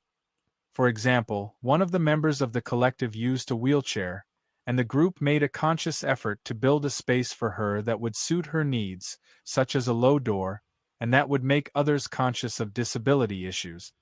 The experience was empowering on both an abstract level and on a practical level of gaining building and construction experience. Also, the space served simultaneously as a living space for some members and as a meeting space for RQSB and other activist Richmond groups, adding to its general character of having endless possibilities. What's another example of a queer space that they created as an experiment that people might be more familiar with? Can anyone think of another example that is much more well known, that is an example of a queer space that the left built in order to experiment with this idea of how do we create a communist space? How do we work out these social relations and how that's going to work under communism? Yeah, Patrick got it. Right in there, the Chaz. The Chaz is another example of this. The encampments, actually, I didn't think of this, Reagan, but you're right about this. The encampments on the college campuses are an experiment in this. Well, I don't know if you can argue, I don't know if you can say that public school is an example of this, because the left, and they're actually right about this, believes public schools are kind of run like prisons. So I don't think that the public schools are a good example. The kibbutz, well, you better, yeah, the kibbutz over in Israel is definitely an example in this. But what I was thinking of specifically is the Chaz. The Chaz, people look at the Chaz and they're like, I mean, obviously the Chaz was a colossal failure, right? But here's what happened when they made the Chaz. They learned a lot. They had to work out the social dynamics of how do we take over a several block radius in real time. And yeah, people ended up dying and their garden never actually grew. But I promise you that they learned from that experience. They wrote essays about that experience. They shared information with each other about that experience. Exactly. It was practice. They are hyper aware, and you're seeing that in this essay. They are hyper aware that they are trying to figure out how to completely remake social relationships. And so they're also hyper aware that they're not actually going to get everything correct on the first try. Occupy Wall Street, another excellent example. Occupy Wall Street is a great example of this. They're taking notes. They're practicing. They're working stuff out. When stuff doesn't work out, they write basically after action reports about it, like what went well, what didn't go well. Yeah, exactly. They're all dry runs. That's exactly right. And so we might look at the left and things like the Chaz, and we might think, well, that's crazy, and that's obviously a stupid idea. But they're kind of like, they know it's going to fail. They know it's going to fail. They know eventually, like they never had any hope of maintaining the Chaz long term. They probably honestly lasted longer than they thought it would. But they're doing a dry run. They're experimenting. They're figuring it out. And they're hyper aware of that.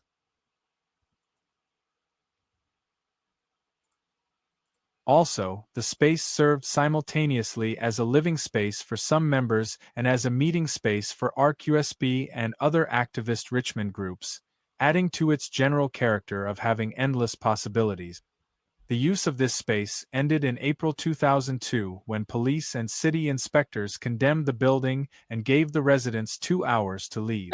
I bet The that's group not exactly what floundered happened, after but that, okay. meeting periodically in people's houses, in university campus buildings, and on a farm.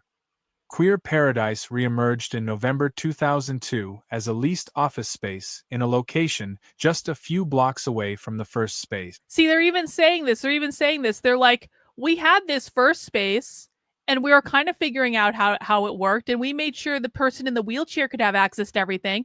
And then the police came in and condemned the building, so they took our space away. And so then they meandered around to some other spaces. And then a year later, they launched another space. So now they're trying it again. The use of this space ended in April 2002 when police and city inspectors condemned the building and gave the residents 2 hours to leave. The group floundered after that, meeting periodically in people's houses, in university campus buildings, and on a farm. Queer Paradise reemerged in November 2002 as a leased office space in a location just a few blocks away from the first space. From the beginning, there were conflicts and concerns about the extent to which this space had the effect of de-radicalizing the group. Some members considered this new kind of space to be very conventional and unqueer, but it was ultimately consensually agreed to largely because it would be a more publicly visible space that might be more accessible and safe for new potential members. There were other ways in which a de-radicalization of the project was happening in this moment, for example in the change of ArcUSB from an underground to a non-profit organization. While group members actively tried to maintain the nature of the organization, any official state-sanctioned organization must adhere to certain rules, including having a hierarchical power structure. This de-radicalization is also evident in changes in the mission and goals of the collective. The first mission statement identified the goals of the ArcUSB as to provide a space to promote community among queer-identified people and encourage queer activity in Richmond, to provide free meeting space for queer-positive groups who work to challenge heterosexism, sexism, ableism, racism, and classism. Okay, so let's just pause there for a second. How did they define queer positive groups? Queer positive groups are not defined as gay, they're not defined as trans, they're defined as groups who work to challenge heterosexism, sexism, ableism, racism, and classism, and purely coincidentally, those are all components of capitalism.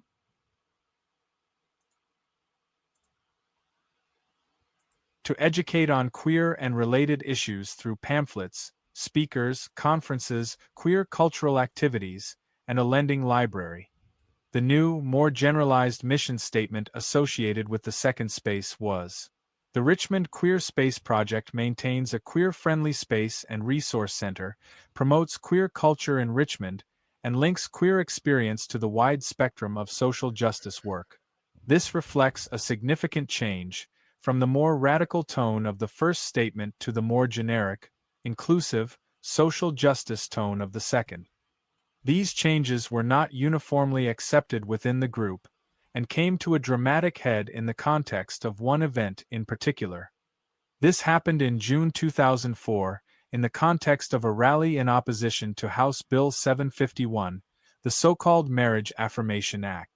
The state's largest mainstream LGBT rights organization, Equality Virginia. Get ready to hear about how queer anarchists never wanted gay marriage. This happened in June 2004, in the context of a rally in opposition to House Bill 751, the so-called Marriage Affirmation Act. The state's largest mainstream LGBT rights organization, Equality Virginia, had organized a rally and was set to have its members and allies speak on behalf of gay marriage rights, and the members of ArcUSB spent a considerable amount of time and energy debating whether and how to be involved. 10 members were set to deliver a strong anti-marriage statement, but other members of the collective did not want to antagonize the mainstream LGBT movement in the presence of the larger threat of the bill. Okay, so what they're saying here is that the liberal LGBT organization was campaigning for gay marriage, and they didn't even really want to be involved in this. But then 10 members decided to give a very strong anti-marriage statement because they didn't want to be involved in campaigning for gay marriage. And then other members of their group were like, maybe we shouldn't blow this up entirely. They just didn't want to be involved. So you're not seeing enthusiastic support of gay marriage from the queer activists in Richmond in 2004.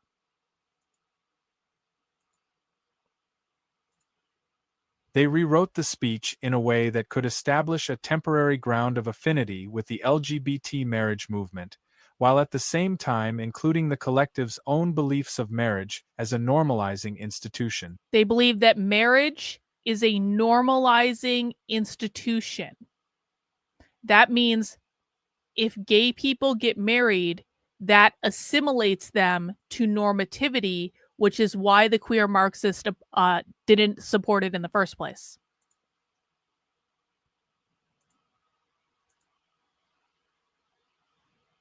They rewrote the speech in a way that could establish a temporary ground of affinity with the LGBT marriage movement, while at the same time including the collective's own beliefs of marriage as a normalizing institution. The speech that was ultimately given clearly identifies RQSP as queer, makes linkages between queers and other marginalized groups, and argues for solidarity based around the fact of the bill being as much about further controlling the lives of individuals as about marriage specifically. It concludes as follows. As HB 751 came straight into our lives, it created activists. And in Hang on. Hi, Kyle. Hey, Karlyn, off topic. I asked Dev, sure, I don't know how to say that. That is a very complicated word to ask me to say. I asked Dev and Sitch and Adam if they would be open to a conversation with you about your work on the left, and they all said yes. I like Sitch and Adam. I have their comics sitting in the back of my car that I finally got from the crowdfunding campaign, and I got all the comics. I even got the naked one. Okay. So yeah, I mean, I'll talk to them whenever. I mean, I don't. Okay, short. I still, Kyle. I still don't know how to say that word. Okay, it's way too complicated. Okay. I mean, I don't know. Does someone want to send me a DM on Twitter and coordinate that? I don't know. I'll talk to. I like Sitch and Adam. I don't know who this other guy is, but I like. Dev always comes across. See now we're starting to create some concern. Is Dev? I don't know who Dev is. I'm sure he's a very nice person. Is he disingenuous though? Because Rottweiler says he's disingenuous. But maybe Rottweiler could just be in a bad mood as well. I don't know. Maybe Rottweiler is the one that's being disingenuous. But yeah, if someone wants to send me a DM on Twitter, then I'm open to talking to anyone, and I appreciate you asking about that, I guess. Thank you. It concludes as follows. As HB 751 came straight into our lives, it created activists. And in that respect, there is an opportunity on our horizon. Let us figure out how to struggle not just for our own group rights, but against our common enemy. And let us not grow comfortable when it is not our group that is under attack. Participation in this event provided opportunities for building connections, by establishing temporary ground while broadcasting a critique of marriage and state control, but it also led to the most severe conflict, ultimately leading to the demise of the group. Some members ended up feeling betrayed about the conciliatory tone of the speech, criticizing it as a form of assimilation politics, and ended up forming a separatist queer posse within RQSP. So I want to emphasize this. So apparently the queer people gave some sort of conciliatory speech at this gay marriage rally. And when they gave this conciliatory speech in which they seemed like they might be open to gay marriage, that pissed off the more radicalized queer people. And then the radicalized queer people, because they didn't want to support gay marriage because it was a form of assimilationist politics, ended up forming a separate queer posse group within the queer safe space. This is how divisive gay marriage was back then to the queer community, where the most radical leftists did not want this at all in any way, and they actually splintered with the other far leftist groups because the more assimilationist people were like, why don't we just play nicely with them?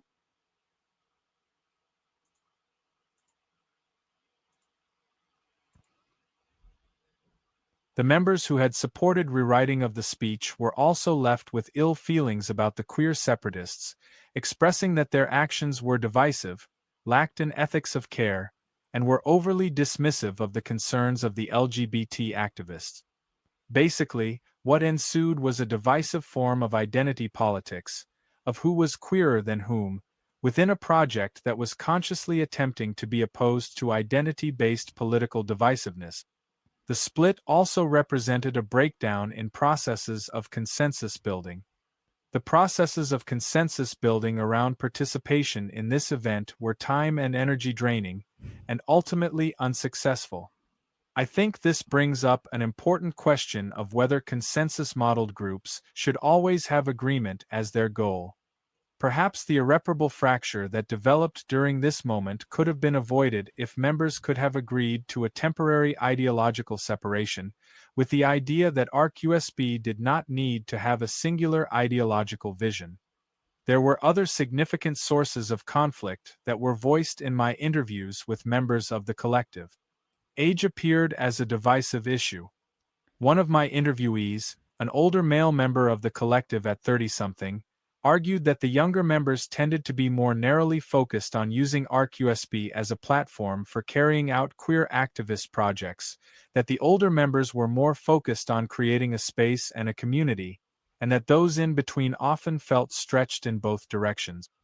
I think that age is an important, underrepresented source of conflict in anarchist politics, and particularly so in the United States, where the scale of the movement is so small and discontinuous through time that there aren't the same kinds of cross-generational ties there can be in other radical activist cultures. Race and racism, also, were important issues, as RQSB consisted primarily of white radicals and Queer Paradise was situated within a Richmond neighborhood that was the product of long-term segregation. The neighborhood consisted mostly of a combination of long-term poor African American and affluent gentrifying white and African American residents. The tensions from these changes made RQSB members feel at times like white colonists and at other times totally excluded from the narrative of urban decline and renewed.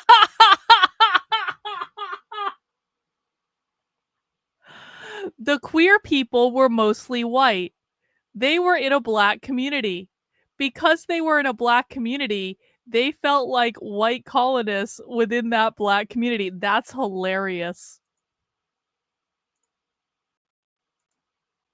Lastly, there were important issues having to do with scale and the limits of radical activism in a small, relatively conservative southern city like Richmond. During its existence, RQSB had as few as 10 and as many as about 30 members. For those in the collective who were seeking to make the space more accessible, it was shocking that the group didn't grow beyond that. A trans-identified member of the collective told me that he had recently wanted to start a chapter of gay shame in Richmond, but given the small size of the mainstream visible gay community in Richmond, it seemed wrong to start an organization that would serve to critique it. Such a statement, I think, has important implications on the nature and extent of radical queer politics possible in certain kinds of places. What we get when we admit our limitations. I do not mean to diminish the significance and vitality of autonomous queer collectives like the Richmond Queer Space Project. The members I interviewed informed me of all the ways in which their association empowered them, sexually, politically, and culturally, and ended up impacting their professional future. Hang on. Kyle and Rottweiler are still talking about this dev person in the chat. Kyle thinks that Dev is acting in good faith. Rottweiler thinks that Dev doesn't know what he's talking about when it comes to the left. Kyle says it's a good opportunity to learn. Rottweiler seems to be ambivalent about whether or not Dev wants to learn. Here's what I'll say. Listen, we were all dumb about the left at one point. I was dumb about the left at one point. You were dumb about the left at one point. Most people on the internet are dumb about the left, even though they all think they understand the left, but they don't. And there was a time when we were all in their shoes. If they are open to having the conversation, I am more than willing to talk to them. If I believe they are acting in an intellectually dishonest or disingenuous way during the conversation, I'll just leave. And but if they actually do want to learn and they're actually open to this information, it may just be that they haven't been exposed to the information, which is the case with most people. And so let's just chill out and let's just see if anything actually comes of this. I appreciate Kyle bringing an opportunity. I mean, why aren't you guys reaching out and finding people for me to talk to? Rottweiler. Rottweiler complaining in the chat, being a negative Nancy. Rottweiler, when was the last time you secured me a conversation with? I'm kidding. No one actually has an obligation to do this. I'm actually just kidding. I have no idea who Dev is because I don't watch other people's content. But listen, if someone wants to learn, we should be open to having the conversation.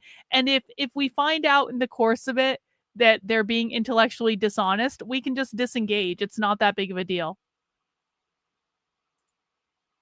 The members I interviewed informed me of all the ways in which their association empowered them, sexually, politically, and culturally, and ended up impacting their professional futures as well.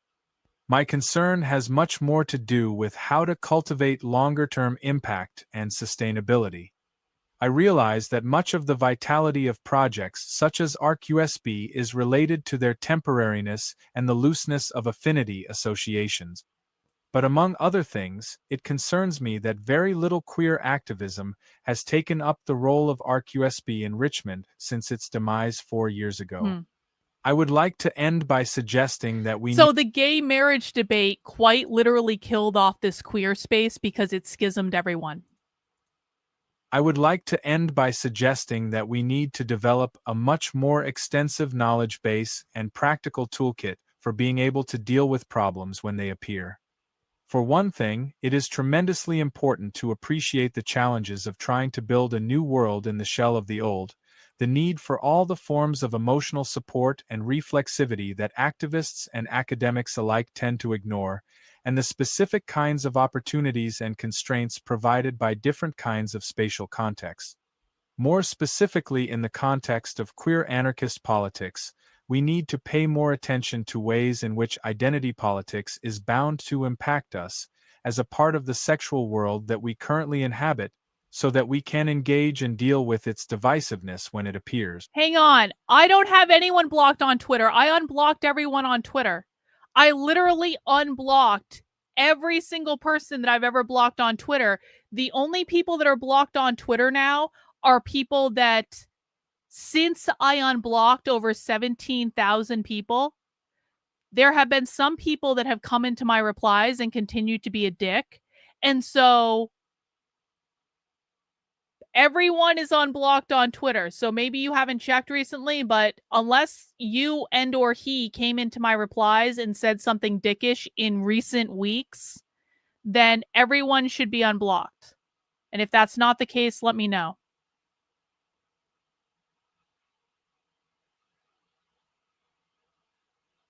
Yeah, I unblocked everyone on Twitter. So unless he was a dick to me in the last couple of weeks, he's probably not blocked now. More specifically, in the context of queer anarchist politics, we need to pay more attention to ways in which identity politics is bound to impact us as a part of the sexual world that we currently inhabit, so that we can engage and deal with its divisiveness when it appears. And we need to approach the notion of queertopia as an ongoing, constantly reimagined process, within which contradictions and capitulations need not be equated with it. End or failure of the project. The long-term sustainability and dynamism of our movements and spaces depend on admitting our limitations and learning from the critical gap between the ideals and enactment of our project. Okay, Tyranny of the state. So what we just read, that essay that we just read, that's an example of what I was talking about in terms of like, these people try something and then when it fails, because it's almost inevitable that it's going to fail, because what they're doing is they're working out social dynamics. When it fails, they write like an after action report. That essay that we just read was an after action report to say, listen, we tried to build this queer space, and then there was a dispute over whether or not we should support marriage equality, and some people wanted to and some people didn't, and that created a schism that was pretty much insurmountable. And the whole thing fell apart after that. And then there's some suggestions for maybe how they can do it better next time. So that is the level of analysis that these people get to, is they do go back and they pick apart, here is what happened, and here are the things that went wrong, and then they publish essays and communiques about that to communicate it out to other groups. So hopefully the other groups learn from it and everyone improves, which is actually a really smart way to do it.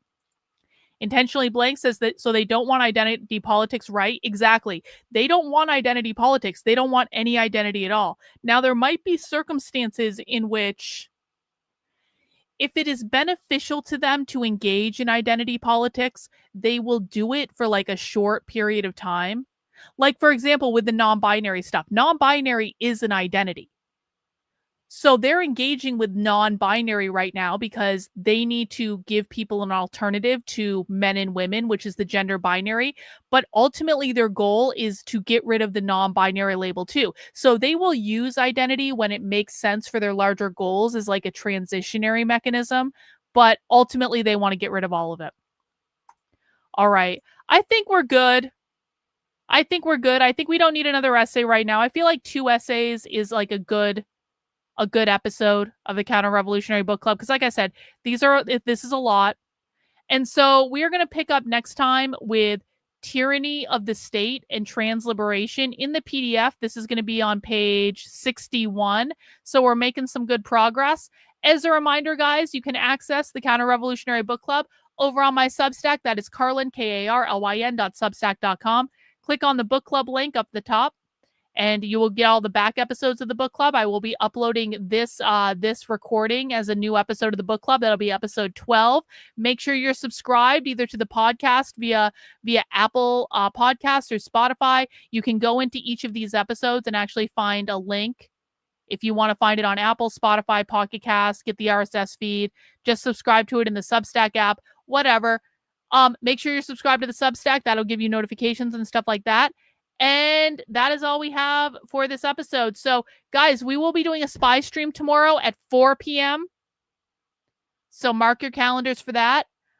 We will also be doing our regular kind of happy hour stream after that. So happy hour is when we're going to kick back. We're going to watch some good content. If you guys have any suggestions for content that I should watch for happy hour, I'm looking for like lighter stuff, essentially stuff we can laugh at and mock on the internet. Maybe we'll listen to James's new podcast where he's making an appeal to the MAGA youth not to become Nazis. I don't know. But if you guys have suggestions on what we should watch for happy hour tomorrow with some beer and to engage in some revelry, let me know. I'm open to suggestions. That is all I have for today. And we will be doing Spy Stream tomorrow. You can pay attention to the Substack. I'll be sending out announcements about that. That's going to be a supporter exclusive Spy Stream. And we will be back for the show tomorrow afternoon. Hopefully at 5 p.m., maybe a little bit later if the Spy Stream goes longer. But that is the plan. I will see you guys then. Have a great rest of your night. Actually, you know what? Let me give you this one more time before we sign out. Guys, I will see you tomorrow. Take care. Have a good one. We'll see you soon and enjoy. They don't understand the things I say on Twitter. Nigga, holla. They don't understand the things I say on Twitter. All my niggas Nazis, nigga, holla. Nigga, holla. Nigga, holla. All my niggas Nazis, nigga, holla.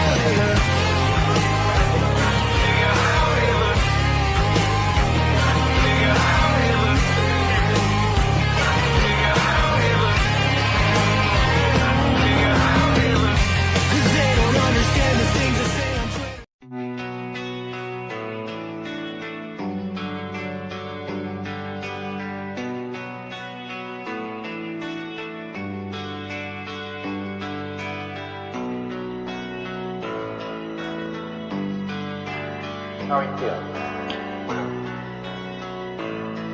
How long have you been here? 3 months, May 17th. And what brought you? That's difficult to answer.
influence my thinking and consequently my action.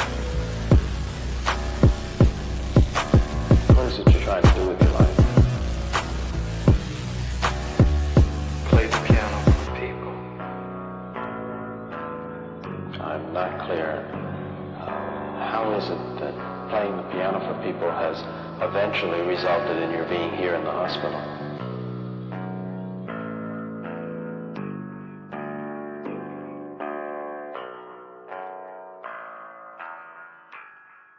That's difficult to answer.